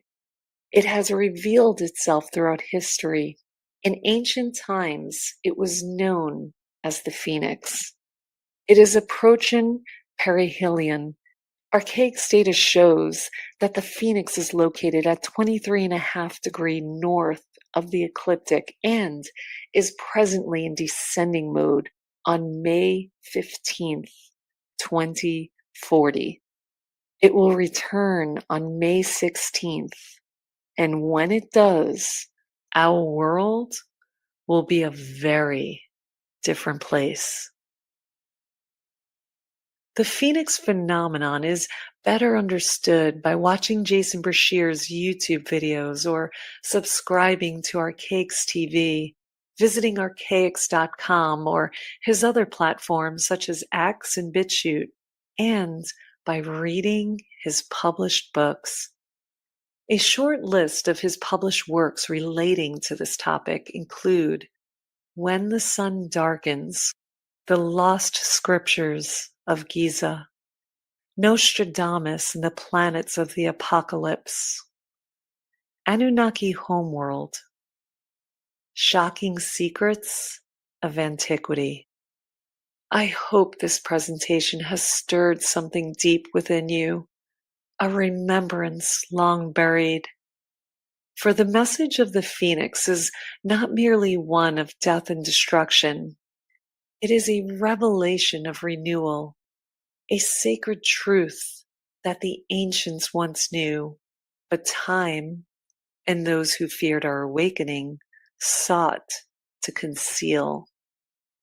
The Phoenix teaches that all things must pass through fire to be made new. It is the balancing of worlds, the purging of illusion, the release of what no longer serves, so that what is eternal within us may rise once more. The old civilizations, from Egypt to the Maya, from the Norse to the Hopi, all left us fragments of the same wisdom, that cycles of darkness are followed by light, and that within every ending lies the seed of divine rebirth. Yet through ages of distortion and control, this knowledge was hidden, its symbols scattered, its truth veiled behind myth and dogma. But the time of remembering is upon us. The veils are thinning, the fire returns, and now this knowledge calls to you, not to fear, but to awaken. For within the infinite field, countless extraordinary futures already exist, waiting for those with eyes to see and hearts to know. The path is yours to walk. Explore the journey of your soul. Uncover the depths of who you truly are and awaken to the limitless power you carry as an immortal being. Walk it with courage. Walk it with grace. Walk it as one who remembers. Rise as the ancients rose before you. Embrace the fire that transforms. For you are both the flame and the reborn light. Let the old fall away and let the new rise from its ashes. Become the transformation, the rebirth, the living phoenix. For within you lies the eternal spark of the divine, waiting to ignite, waiting to illuminate the world once more. Feel free to like this video and share it with anyone you think might find inspiration, guidance, or value in its message. Thank you for watching, and until we meet again, stay curious and ask questions.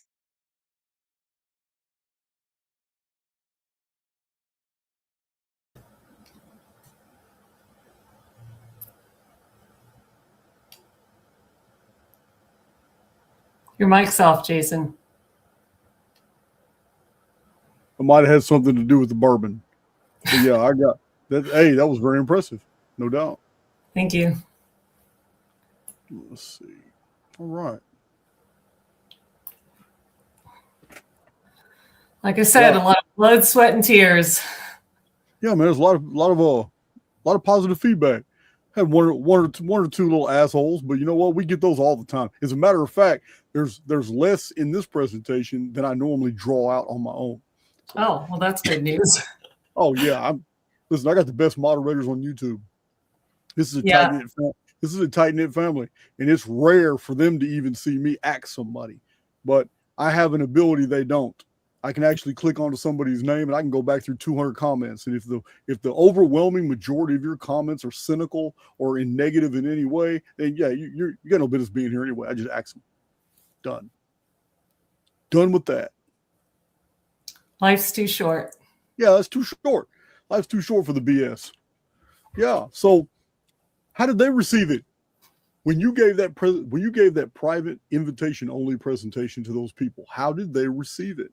At the end of that, I mean, extremely well. I mean, they're very patient for one, because the original was between 3.5 and 4 hours, and it was kind of dinner and a show for them.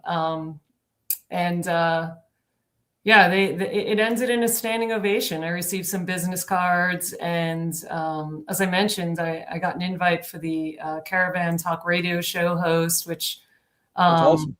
I respectfully declined. I was flattered by it. However, I told them that you're the one that really should be interviewed, because it's your work. That's not my work. I mean, I put it together and I put a lot of, like I said, blood, sweat, and tears in that. But it's your work, and questions about the Phoenix phenomenon should really be asked of you. I don't, you know what? I don't have a problem with somebody, you or somebody else in my community who can demonstrate that they know the material good. I do not have a problem with them. It doesn't have to be me. And the reason I say this is because I understand, Cheryl, how polarizing it is and how threatening it could be to invite me onto somebody's channel when they have already accepted many historical things to be true, and that they come into contact with, well, wow, I was totally misled about this, and this.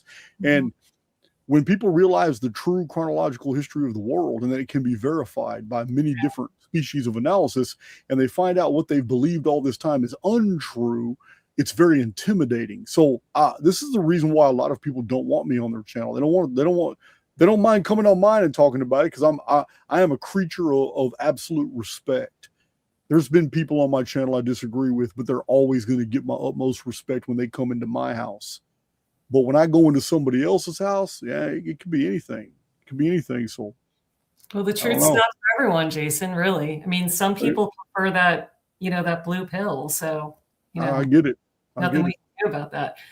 But if you're good with it, I did want to discuss the cyclical nature of the Phoenix and how it mirrors the human experience. You had mentioned something in the comments, and these major cyclical and cataclysmic events we discussed caused by the Phoenix, they mirror the cycles of the human experience and the soul's growth within the construct, in which, as I mentioned in that poem, the human technically becomes a living phoenix. Yeah, I agree. I mean, this was the whole Phoenix. The whole Phoenix as a symbol. Isn't it unusual how the Phoenix is identified even anciently as a man, Enoch, who finally ascended to heaven and didn't come back. He made it outside the construct. He was called a Phoenix. In ancient times, in Phoenician period, did you know that when a man went on a long journey, if he returned from that long journey, people naturally called him a phoenix? Says, oh man, he's a phoenix. And it was a recognition that you went on a long journey and survived it and came back, and you came back. You're the same person, but you're different. Right. So this is a very popular saying, and it was very popular because in ancient times, men did disappear for years. They went on mariner expeditions for years and they didn't return sometimes. And when they did, they were recognized. And it's like, wow, there was even old Greek laws where it took 7 years for you to erase somebody. When somebody left on a ship and did all kinds of things, the wife, the family, no one could do anything with their stuff for 7 years because they might be a phoenix. Meaning there's somebody who goes on a long journey and they come back. If they come back within that 7 years, they have legal entitlement to everything that they owned when they got here. If they come back on the 8th year, they have lost everything to their family. Their family now owns all their shit. They got nothing. But, yeah, right. Yeah, and we know it doesn't erase indiscriminately. I mean, it reveals what no longer functions, right? Whether that's in a human being or it's in civilizations, belief systems, and cultures across the globe. it's just as the phoenix cycles bring death and followed by birth, human beings move through the same recurring pattern of collapse and renewal. And look at my life, Cheryl. I'm a phoenix. You I'm are 17 years old. I went to Absolutely. prison and I got out a 43-year-old man. That's a phoenix. That's a long time. Yeah. And you've been through some stuff. And in truth, what we call this phoenix, it's really two expressions in a single process. It's first understood, as I've demonstrated in this, and you've shown over and over countless times, it's an actual cyclical event, one that like I said, your work's shown with remarkable clarity and precision, marking history through phenomena such as, these mud floods, liquefaction, the red rain, red dust, the cosmic dust fallout, the skies turning red, all these examples, these earthquakes. And it's also symbolic language the ancient cultures used to describe this same process as it unfolds within the human experience. In other words, representing the growth of the soul, as we saw in the artwork shown in the presentation, right? And in our lives, these patterns, they show up as real, raw human emotion experienced through the trials and the tribulations we endure throughout our lives.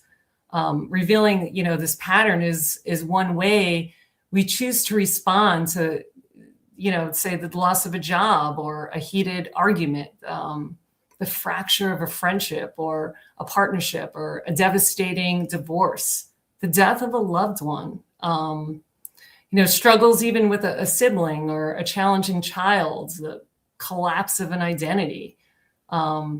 And what many of us experience, and I saw in the errant comments and what's going on with your friends who we're sending positive energy to, is the shock of, an illness or a diagnosis.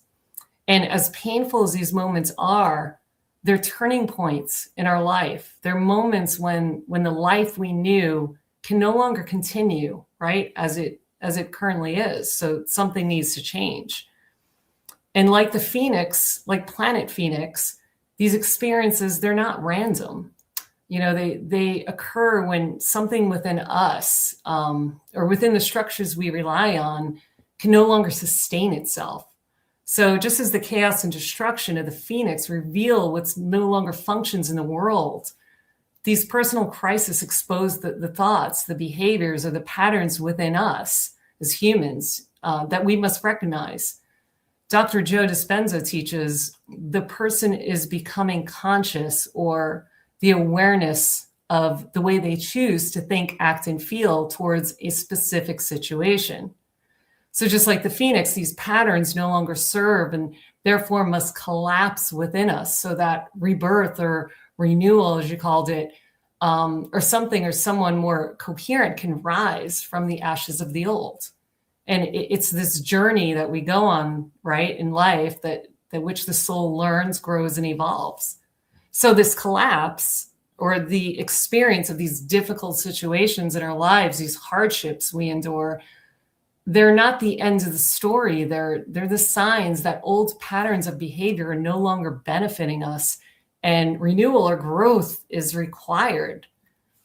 They're the quiet moments of recognition when we say, what was I thinking? Or what am I doing? Or the frustration when you say, oh, I've had enough. Something needs to change, and that's the invitation when self-reflection is called forth and necessary. So, I'm saying step inside yourself and listen to the eternal truth, that's dwelling in your heart. And I was listening to your video last week. I was telling you about, with Paul Rice, and he was saying, well, everyone's looking at the heart. It's because, and I'll explain that reason why, but, this imitation is the threshold of that hidden doorway. It's where one must step beyond the known and where true healing awakens, and then the soul is remade. So I'll say it another way. When planet Phoenix brings destruction, it not only causes chaos, it's the reestablishment of order after the chaos. That's why the phoenix has always symbolized both death and rebirth throughout ancient history. It's within that destruction is revelation. It's the exposure of truth, the unveiling of what no longer serves. And that when somebody has the eyes to see and the hearts to know, something inside us changes. So renewal can only occur when we say, what or who survives the collapse integrates the lesson of the experience. And the integration is the key. And what I mean by integration is that when the lessons are truly learned. With the Phoenix destruction, I'm referring to the systems that no longer serve, that become something else. For example, with the Phoenix, Planet Phoenix, new technologies emerge, new translations of ancient texts and forgotten knowledge are revealed, new structures arise, new methods of creations are unveiled, and new ways of thinking imprint themselves upon civilizations. But in the individual, as a result of the experience, and say your experience, behavior changes, a new personality takes form. We become maybe less judgmental, more at ease, more open and aligned. And in this state, we evolve as human beings. Old limitations and belief systems dissolve, giving rise to a self that carries truth, knowledge, and a lived wisdom. And the beautiful thing about it is healing occurs, actual physical healing, and physical limitations loosen their hold, and disease no longer has, reason to remain. So like you've talked about what you've seen in prison with these guys healing themselves of like tuberculosis. And I've personally witnessed and met and know countless individuals who's experienced this transformation as well.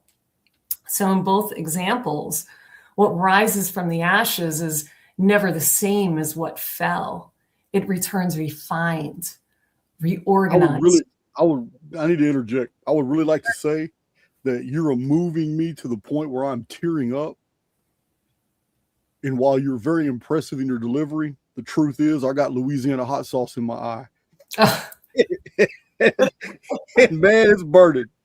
Oh, that's too funny. Man, no, you're doing really good. You really are. Yeah. So like I was saying, what rises from the ashes is never the same as what fell. It returns refined and reorganized and elevated, wiser, stronger, and from a spiritual standpoint, more, fully awakened. And other ways, these cycles, these patterns and behaviors we call challenging experiences, which I'm suggesting are imitations for soul's growth. The way they reveal themselves in our lives is when you have an experience or a relationship or a situation that triggers an emotional reaction. It might be a spouse or significant other, the ex, a friend who makes you angry, a child who misbehaves and frustrates or disappoints you, or a neighbor. I do want to interject here because you're tapping into this. I tell my community a lot, and it's upsetting to people, but it's a fact of life that we outgrow our contemporaries all the time. Yeah, we just outgrow them. They're growing in a different direction. Or when you meet a soul in the construct and you're vibrating on the same frequency and everything is going right, and then after a period of time, you two have exchanged everything in that you can for your own journeys, and so there's always that time where it's time to part ways. And parting ways is actually a part of the growth experience as well. Not for everybody. Like the one tucks will tell you straight up, we've been together 25 years. We're going out together. That's exactly how they feel. One of them is very sick right now, and the other one's taking care of them. But that's exactly how they feel. The other one doesn't want to be here at all. They're soulmates. Other people realize that life is a journey. And I'm telling people all the time, in my own life, I have outgrown many of my contemporaries, and I have suffered in my personal growth because I held on to relationships and attachments that I should have severed years earlier, and they kept me from developing. Yeah, it's a great point. Yeah, and betrayal. You've been receiving quite a bit of that lately. No, it's all water under the bridge. I navigated pretty good though. Yeah, you have, and But the point is this frustration and anger and even rage that some feel every time they get stuck in traffic or the panic or irritation, when you lose your cell phone or your car keys as you're about to walk out the door, or, I do it all the time, the outrage a person feels when they watch the mainstream media, or the anger, just because your favorite sports team lost the Super Bowl, whatever it is, whatever causes the reaction, what follows is emotions of sadness and fear, anger, self-doubt. And for many, there's a lot of self-talk like, oh, nobody cares, nobody understands me or my situation, or no one loves me, or everyone's out to get me. We all know them, right? I'm being betrayed. And these are stories we tell ourselves. And according to Dr. Joe Dispenza, research shows that more than 50% of what we tell ourselves isn't even true. We make it up. So these emotional reactions are not just caused by the event itself. The event is the mirror. Our emotional reactions arise from the distortions within our own field, which return to us the stories we believe. And this creates within the human body, inner chaos, a feeling of separation from divine, disconnection from others, right? And over time, this inner disorder can manifest or become unwanted behaviors like addictions, compulsions, reactive patterns, or habitual judgment of self and others, repeating life circumstances such as cycles of abandonment or betrayal appearing in relationships and friendships or business alliances, and physical imbalance or illness, so chronic inflammation, joint pain, autoimmune conditions, and in more severe expressions of life, life-threatening diseases. So you see, the body is what I'm saying is it's responding to disorder in its own field because the distortion is energetic. It's not physical. Now I have a PDF slide, which I can show people the energetic fields of the human body, because you've been looking at convergent and tertiary fields. Is that it? Yes, that's it. So I'm trying to go to page 2 and it doesn't seem to be moving. Oh, for some reason, since you gave, for some reason I'm able to control it from here. I don't know what happened. Oh, okay. I'll just mention to you when to go to the next slide. All right.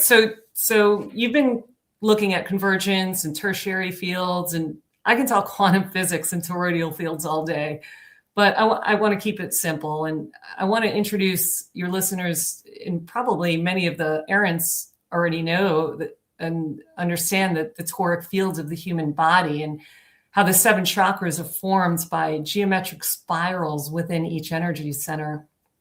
And Galileo wrote, "Mathematics is the language in which God has written the universe." And we know this, right?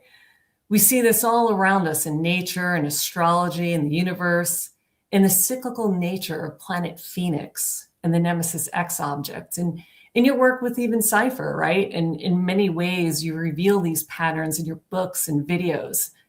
Within the human body, these same patterns appear as geometric spirals within the chakras embedded in our toric field. And at its most fundamental level, the spiral signifies return with difference, a living moment of energy, evolution rather than repetition. It's a form of energy. So this right here, what we're looking at in this picture, is called a toroidal field. It's the actual physical geometry of energy flow around the human body. So this toric field is the toroidal field of the human system. And it's regulated by heart rhythm, by breath, and nervous system balance. And it's important to the heart because it describes how the heart generates, organizes, and radiates coherent energy flow throughout the body and beyond it, acting as the central regulator of emotional, physiological, and energetic balance. The heart's actually the strongest rhythmic generator in the human body, and its toric field moves energetically in a continuous self-sustaining loop outward and back inward. So the toric field can synchronize the brain, the nervous system, the organs, translating emotional states into coherent or incoherent signals throughout the body. So as you can see, it flows up through the first chakra, which is in the groin area. You can see between the legs of the body in the image, and then it comes out the head, and it's constantly recycling around us, right? And it also goes the other way. It comes in and goes out the bottom and constantly goes around. A lot of people don't even know this exists. And when these systems are out of balance, well, I want to say first that Dr. Sue Morter of the Morter Institute, she states that this system here is the master system of the human body. And it's not even taught anywhere, right? And no one really knows about this because it's constantly recycling, and it controls the energetic system flow of all the other systems in the body, such as the cardiovascular system, the digestive system, the immune system, the respiratory and lymphatic and reproductive and endocrine systems, the nervous system, the muscular, skeletal, you name it, this controls it. And coherence of the human body is a ordered and a harmonious state in which our body systems, such as the heart, brain, and nervous system, are all in sync and working together efficiently. There's various ways modern scientists have used to actually measure this information. And one of the ways is by HRV, which is heart rate variability. And as mentioned, this energy flow is constantly moving in and out of the body in both directions, in through the crown chakra or top of the head and out the root chakra, the groin area. So when there's no coherence in the heart, or order, as the ancients referred to it, distortion is in the fields. We call it stress, fear. Sounds like you're describing palpitations. Right. Anxiety, resentment, shame, guilt. Absolutely. Palpitations are a sign of that. And this distortion in the field, circulation collapses. And then energy, when this collapses, this field around us, energy starts to leak outward, right? And we know this, we feel it, and sometimes it entangles with others, which we also are able to recognize that because we know when we're hanging out with negative Nellie and she's having a tough day, right? We're like, oh, okay, give a little space, or if we can't give compassion, stay away, right? And when coherence is restored, that fields become sealed and the energy returns to source, which is us, right?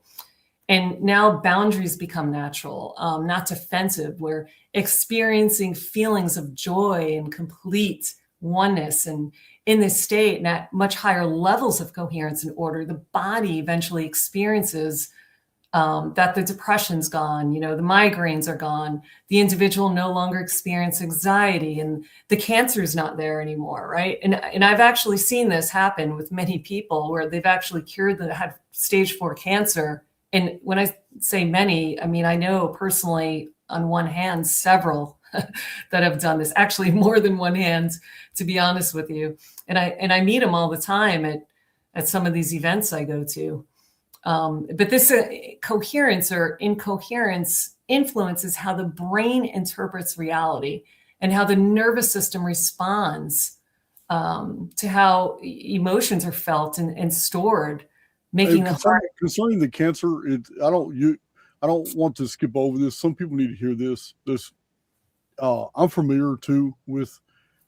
I know people with cancer, and I know people who dealt with it, and I know that prolonged fasting does two things. One of them, it's field stabilization. It literally harmonizes your whole field of fasting, but it also does something else. The human body begins to cannibalize and eat every single thing that does not belong in the human body when you fast. I just wanted to interject. I just want to put that out there. I'm not into medical stuff. I'm not into medical advice, none of that stuff. But there are just a few things that I've come into contact with that were very real in my experience. Yeah, and that's a very good point.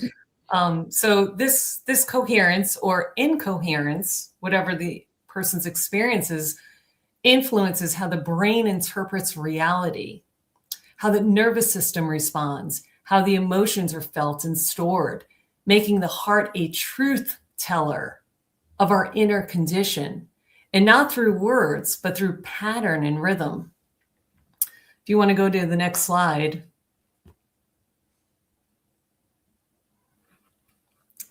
So these chakras are understood as energetic centers within the body, and through which emotion and psychological states are expressed. So with each chakra corresponding to particular feelings and patterns of consciousness that influences how we experience, process, and store emotions.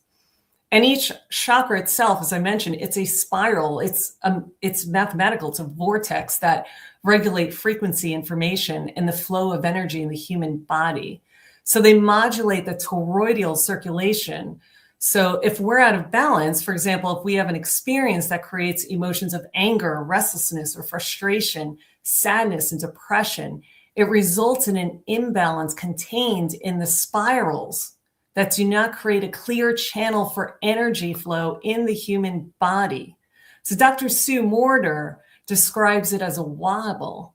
So instead of like a car driving a straight line, right, down the highway, it's driving around like enormous potholes, right? And this is what's causing the distortion in your toric field, because that energy flow is not going in a straight line, right? Like a laser. If you want to go to the next slide. This is an example of heart rate variability from a person experiencing frustration. And notice the jagged edges and irregular rhythms. This chaotic, uneven signal, it reflects incoherent communication between the heart and brain, signaling stress-based states, such as frustration, anger, anxiety. There's just a few examples. And in response, the body releases elevated levels of adrenaline and cortisol, activating this fight or flight response. This reaction is useful in moments, of course, of danger, right? Or when you're in prison, right? But harmful when sustained during everyday life. And if you go to the next slide, it shows, okay, when we consciously shift from our emotions from anger and hatred and jealousy or frustration into states of compassion, gratitude, care, appreciation, the HRV pattern, it rapidly changes. And you can see the smooth lines. The heart begins sending a smoother, more rhythmic and coherent signal to the brain, supporting calm focus and emotional regulation and overall balance in the human body. So the heart chakra in the center is the center of the entire system within the human body. And it holds truth because it can't lie.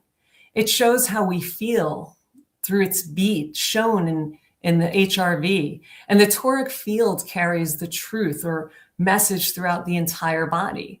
So in effect, we're placing our bodies on a chronic, we're doing it to ourselves, on a chronic internal stress.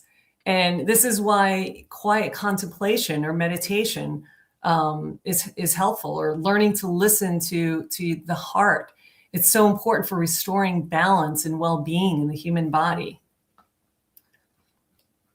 So, I've just got one observation. Mm-hmm. So I'm wondering if my highly personalized informed field, which I've described on my channel, carries all the information of everything I've ever accepted to be true and come into contact with it, and this is what animals perceive, this is what other people perceive. It is, if it is based off of toric field principles, it is still a field. And if I'm just gonna be blunt, we're all adults here. Mm-hmm. If I'm in the middle of making love, then that person's toric field, we are literally creating a tertiary field. Are we not? Are we not creating an overlay? It's not just two physical avatars rubbing up against each other. There's a whole nother dynamic at play, because we have a field interaction. We have a field overlay between two souls that are deeply connected in their avatars. Absolutely. hmm So Yeah. I'm wondering. Go ahead. Go ahead. Go No, ahead. sorry. Ask your question. What are you wondering? Well, it's an observation. It's not a question. It's this is basically what is happening. So it kind of adds to the element of sex. It kind of adds to the whole concept of orgasm. Is there something more than just the physical happening in that act? If we're dealing with a tertiary field, which is a third field developed from the superposition of two independent fields overlaying with each other, it's creating new information. So is there an exchange of information like an orgasm or something? Is this something you've ever even looked into? It's not really the subject matter of my channel, but I'm a curious guy. Just a curious guy. Absolutely. I have an answer. Yeah. So with that specifically, yes, I've read the book of Mary Magdalene, or the Magdalene manuscript, actually. And actually that moment when one is in state of climax is, to the ancients, it was actually a way to manifest, right? Because that energy is so powerful. So they used it for manifestation. But we don't have to use the example behind closed doors. It can be any situation that you're in the office, sitting next to a coworker, someone sitting in the room with you right now. Your fields and their fields do cross and creates a tertiary field. Well, there's no doubt. Believe me, I have felt some fields in my time. There's no doubt what you're saying is true. I was just saying, could there be something extra going on, some massive exchange of information between souls? Always. When this is going on. Always. If you want to go to the next slide, I'll look at us being energetic beings in a different way. Okay. So this slide shows just to give everyone an idea of how much energy the human body is actually made up of. According to David Tong, professor of theoretical physics at Cambridge University, he said that in 1897, J.J. Thomson, who's a Cambridge physicist, discovered a particle smaller than an atom called the electron. So you can see that blue sphere and that small red sphere in that's the electron, or sorry, the blue is the electron and the red part is the nucleus. So 15 years later, Ernest Rutherford showed that electrons are composed of fields and that the nucleus, which is matter, right?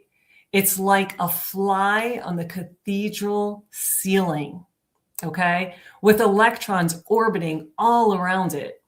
So almost all the mass of an atom is in the nucleus, right?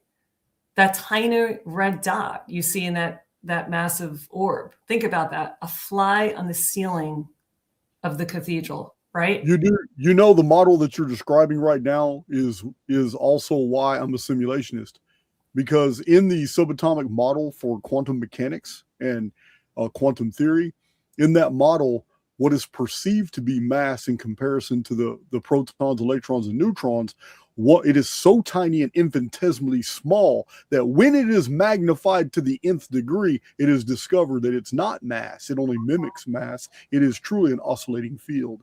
So it's showing that the entire construct is really made up of different frequencies of light waves, and there's really nothing physical.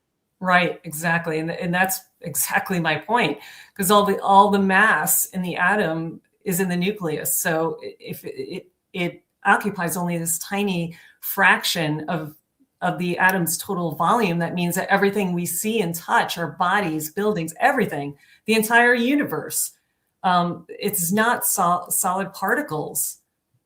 And this guy proved that it is the fundamental building blocks of the entire universe. They are not solid particles. They're this fluid dynamic fields, like waves in the ocean, what we call fields.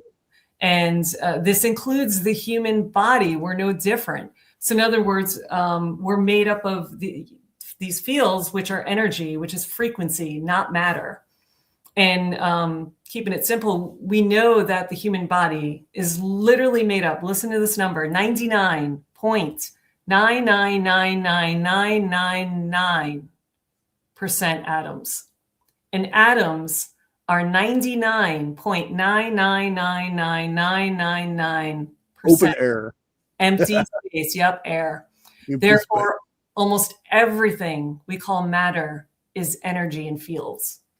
So I was talking about this a lot in my early years. I kind of deviated from it, but in my first 2-3 years on Archaix, this was a subject matter I talked about a lot when I was talking about how we modify our reality tunnels, how the power of thought, because nothing is really real, how the power of thought can actually change the trajectory of our life. Yes. So yes. This is the model I used to talk about. Yes, and that's exactly where we're going too. And you know, why is this important, right? It's because every time we look in the mirror and you see your reflection, you're actually only looking at 0.0000001% of who you really are and what the world is reflecting back to you. Think about that number, right? Because energy is frequency and frequency is information. And as Dr. Joe Dispenza teaches, the probability that we are perceiving reality as it truly is essentially zero. And Sir Robert Edward Grant, he puts it a different way. He says, we don't live in a universe, we live in a U-inverse, meaning reality reflects what's inside of you. And that's the third name. That's the third name you've dropped. Very interesting. Edward, Greg Braden, and Joe Dispenza. I'm not adverse to having any of those men on my channel. I've always been very cautious with anybody connected to Gaia. I have a real aversion to Gaia. But other than that, that's the third name you've dropped. And like I said, I don't have anything personal against those people. It's just the Gaia network really gets. I don't know. I'll put this on the bottom. So, as somebody listening to you posted this, and I just wanted to draw to your attention. I don't know if you've read this book, but this person is absolutely correct. I've cited this book in my own published books. But his name is Massimo Citro, and it's the basic code of the universe. And let me tell you something. By the time you're done reading this book, you will know that you live inside a mathematical construct. This book is fantastic. So thank you, Alex. Who is that? Alex Di Pietro. Thank you for that. This is a book I talked about in my early years as well. It's in my own research bibliography. But his name is Massimo Citro,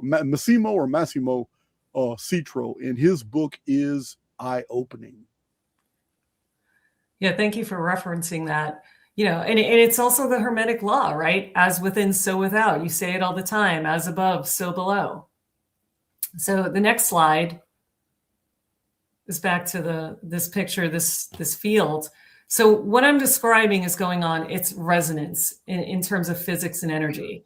And resonance is defined as the reinforcement or continuation of a vibration, sound, or energy when it matches the natural frequency of another system. So exactly what you were talking about behind closed doors. And in simpler terms, when two systems vibrate in sync, they amplify each other. So it's energy that reinforces or strengthens energy at the same frequency. I got to stop you. Mm-hmm. I have to stop you because there is an everyday scenario that epitomizes perfectly what you just described.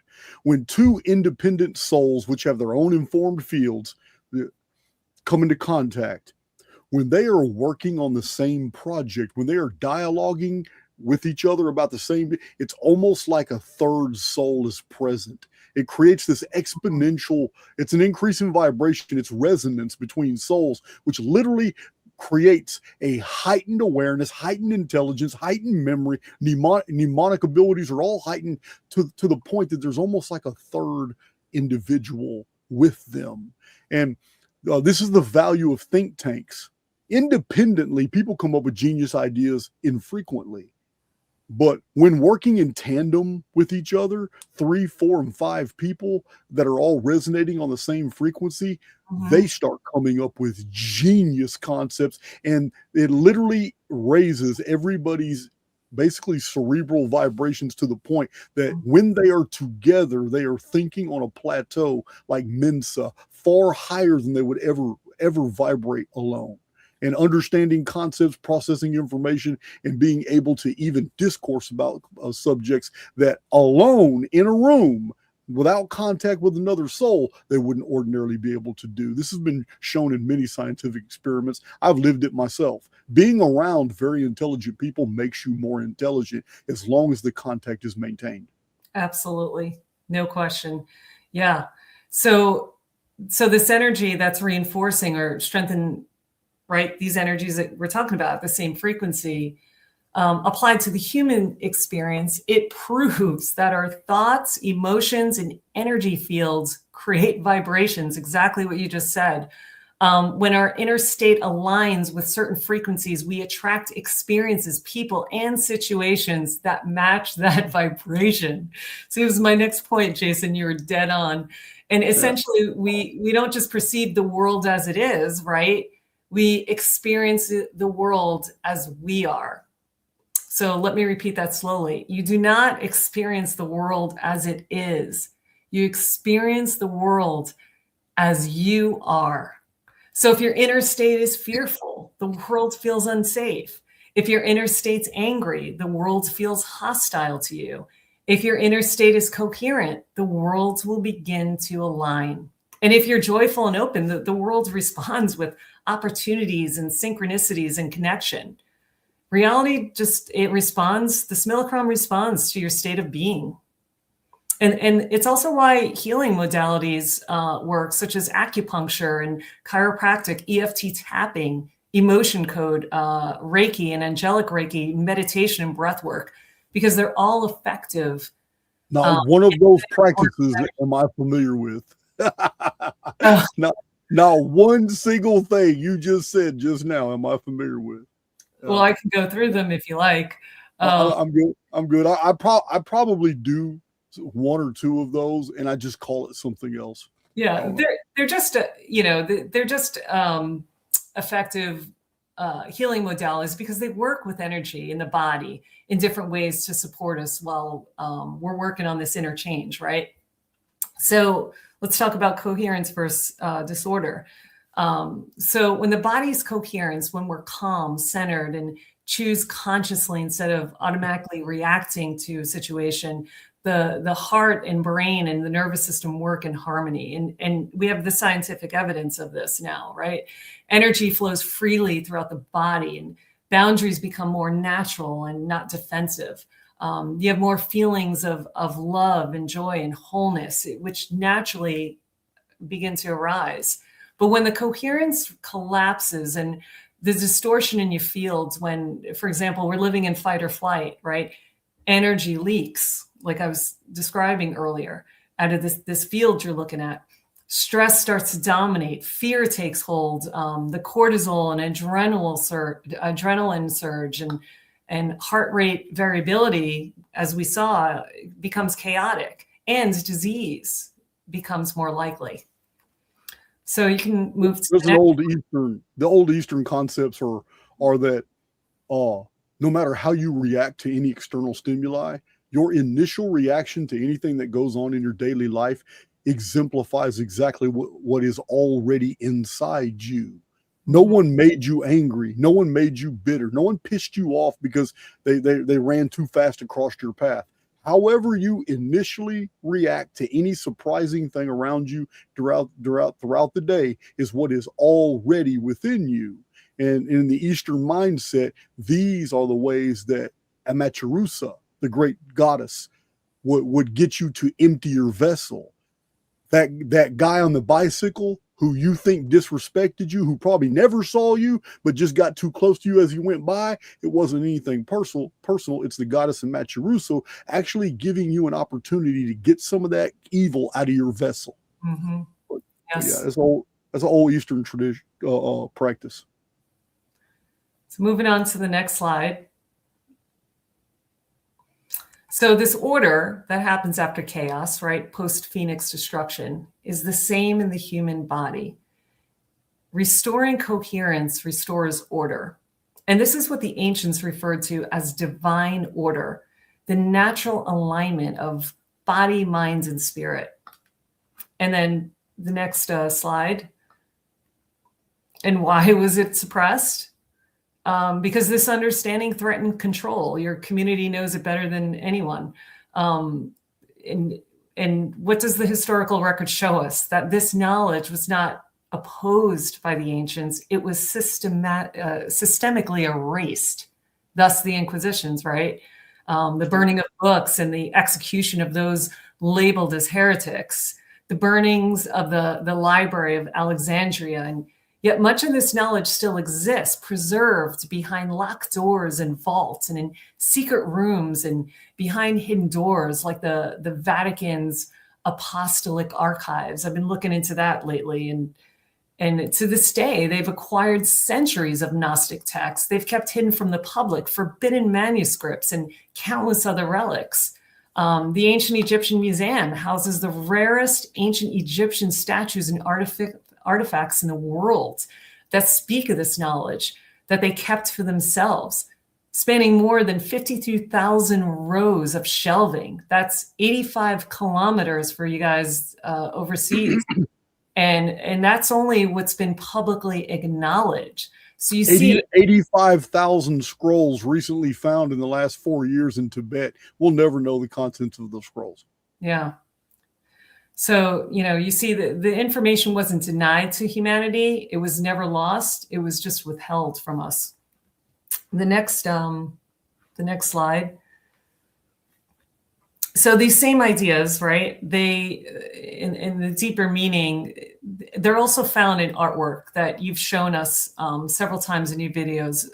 Works like I showed in my presentation today. This one, such as Alchemy Mountain, and then the next slide is the Great Meteorological Chart by Matthew the Elder, and then the next chart is the Emerald Tablet. Isn't there a phoenix on here? I have copies of this chart. There is. You have to blow it up. There's a phoenix right there, right under the tetragrammaton. But yeah, you can't really blow it up. I have this chart. I've shown this before in my videos. Correct. And then the next chart is the Emerald Tablet, right? This is your favorite, right? Where the man need not worry about the Phoenix event because he's tethered to God. Right. It's an illustration based off the single page called the Emerald Tablet. This is not anything connected at all to Billy Carson's Emerald Tablets of Thoth, the Atlantean. That's a work of fiction. Yeah. So what these works really demonstrate is that humans are immortal consciousness expressing themselves through temporary forms or avatars, right? And like the Phoenix, we move through these cycles of physiological and identity death or cultural death, civilizational death. And what dies is never the soul. It's only the outdated identities, systems, and structures. Yeah. And what rises, right, is the integrated essence of the learned lesson. Like you mentioned earlier, a wiser, clearer, and more whole person. Software doesn't die; it gets upgraded as the hardware is replaced, and you assume new hardware. Yeah, exactly. It's essentially a download from the divine. And awakening is simply recognizing this entire process consciously rather than living in fear of it and allowing what no longer serves to die, not just outside of us, but within us, and choose with intention what rises next. And I want to quote Robert Edward Grant, who recently spoke at a conference in Miami Beach a few weeks ago. And I wasn't there at the conference personally. I know a lot of people that were there, and I got to watch a video on it.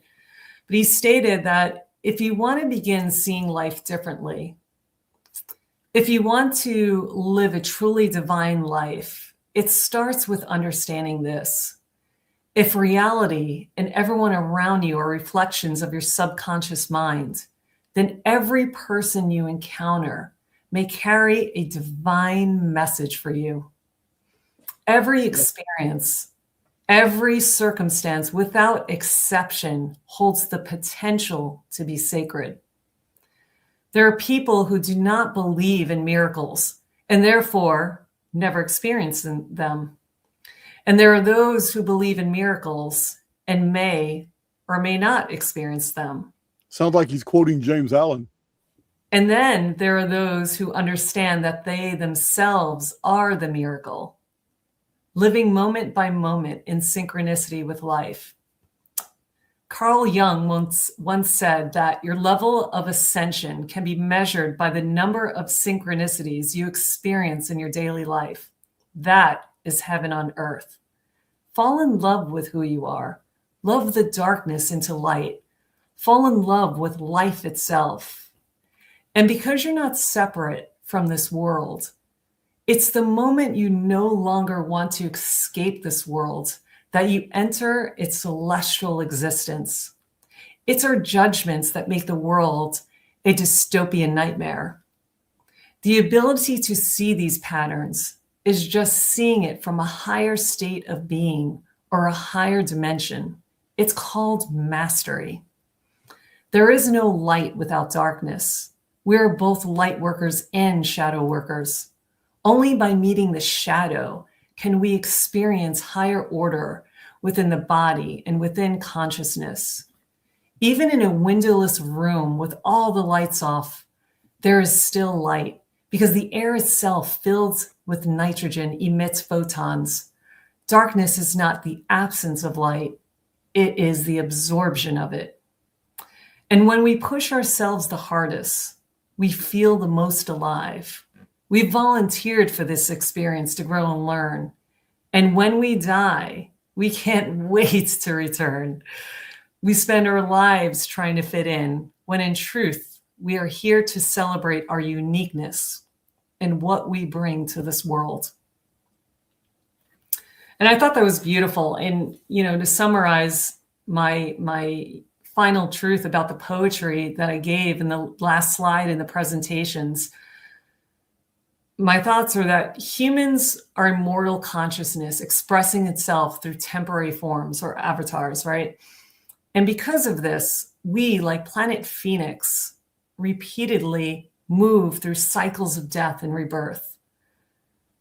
Psychologically, culturally, and civilizationally, by experiencing our own trials and tribulations, chaotic, painful, and sometimes destructive, not to punish us.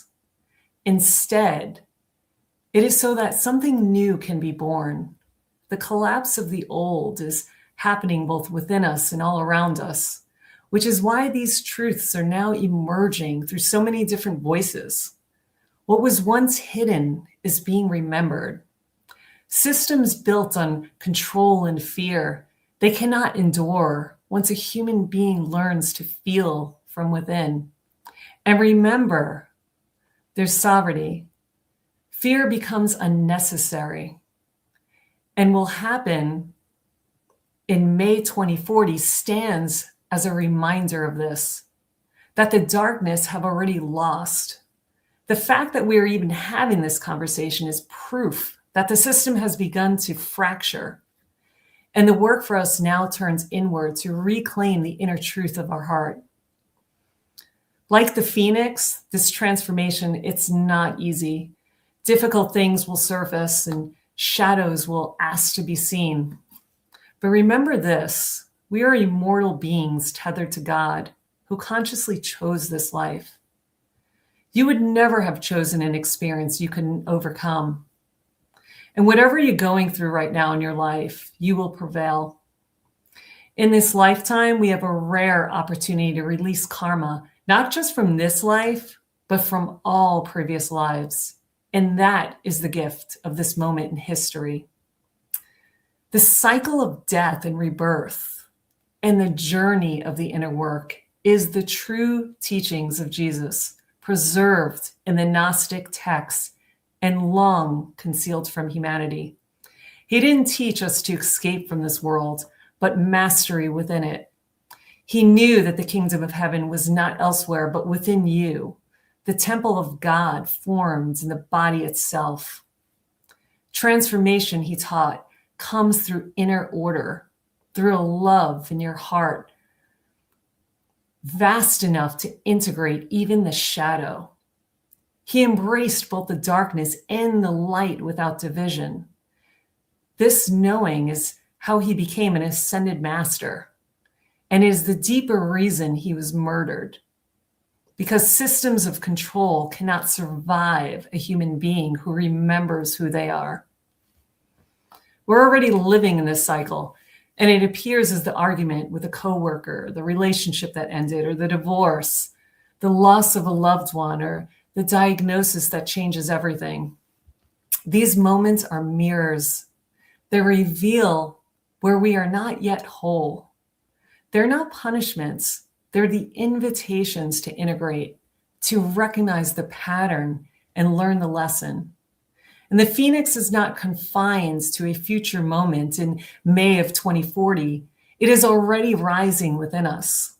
The cycle is about breaking unconscious patterns and taking responsibility for inner order and choosing coherence over chaos.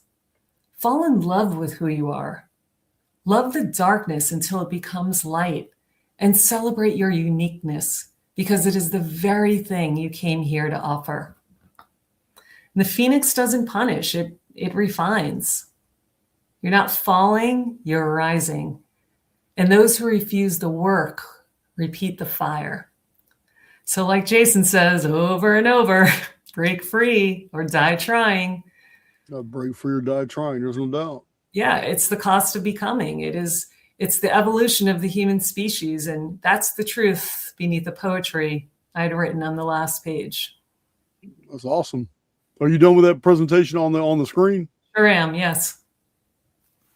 Well, you have captivated my audience for almost 3.5 hours. Yes. That's pretty damn good. That's impressive. I've got some records.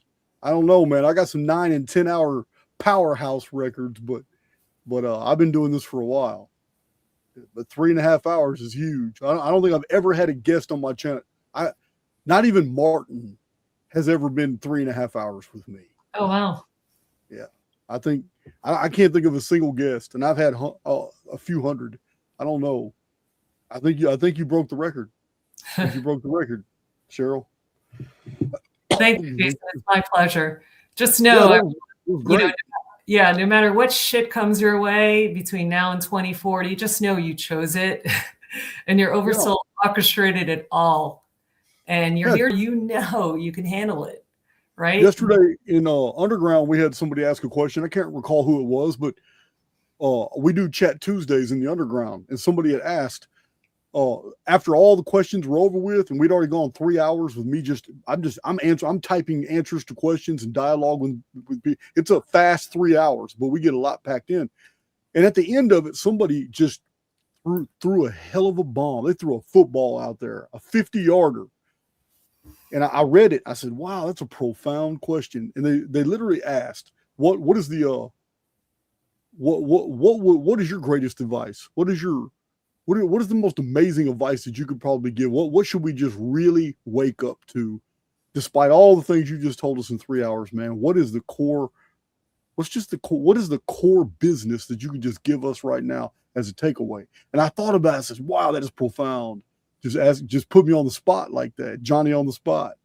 So I always let the spirit guide. And you know what? We all, my friends and family know me. We all have our idiosyncrasies. We all have our faults and all that.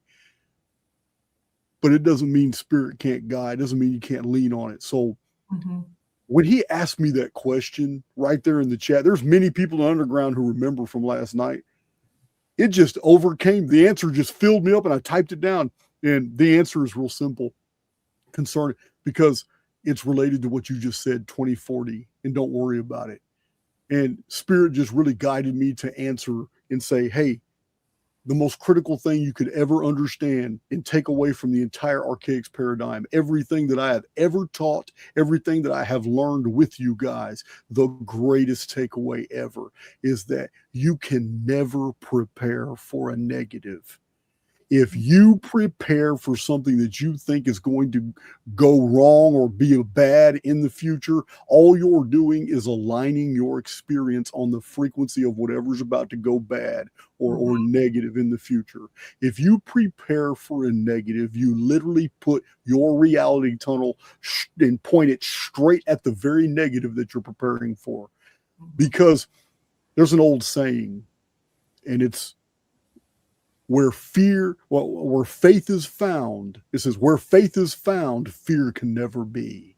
So if you have faith that everything's going to be okay, then the oversoul is always going to make sure that you're on the frequency of receiving the very things that provide you gates, portals, escapes, and abundance to deal with everything that's coming, no matter what the collective is going through. It doesn't matter what the collective world's going through, the whole Phoenix phenomenon and all that. If you got your house in order, and if you're relying not on yourself, but on source, then you're going to navigate right through that shit. It's like that old woman who doesn't even know she's in danger and crosses the highway, and 4 or 5 cars almost hit her, but they never hit her. She never even considered she'd be in any danger, didn't even know there was any traffic, just walked right on through. It's the exact same thing with souls. So my answer was never prepare for a negative. The very act of preparing for a negative literally writes the negative into your future reality. It's true. It's profound. So I think we'll close with that, Cheryl. And this was an awesome presentation. And you have opened the door. You have opened the door. And people have my permission. They want to take the Archaix material. Hell, I'll give you a flash drive. All the charts, all the research, and you think you can present the material really good.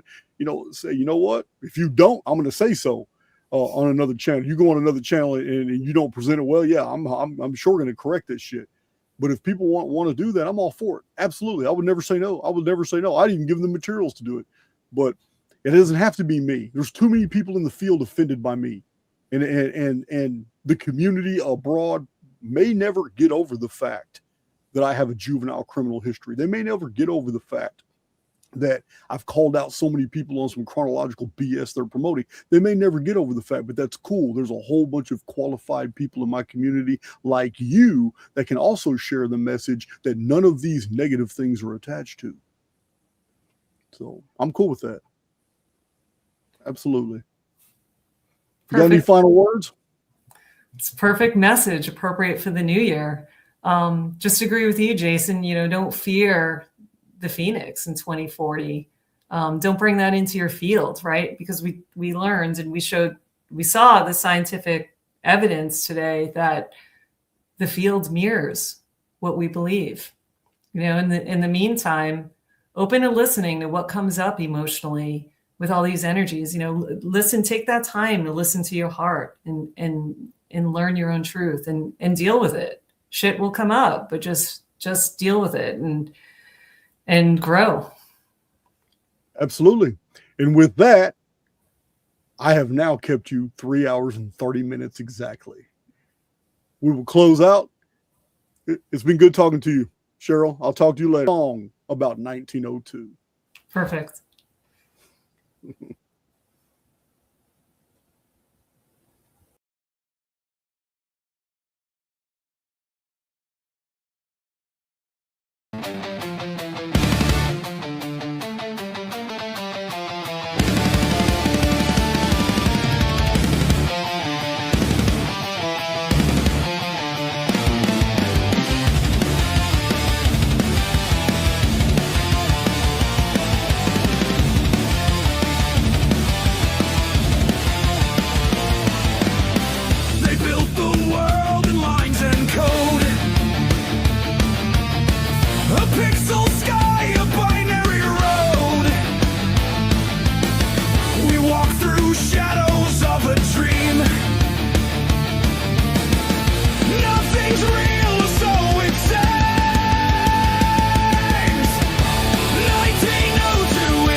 Unlock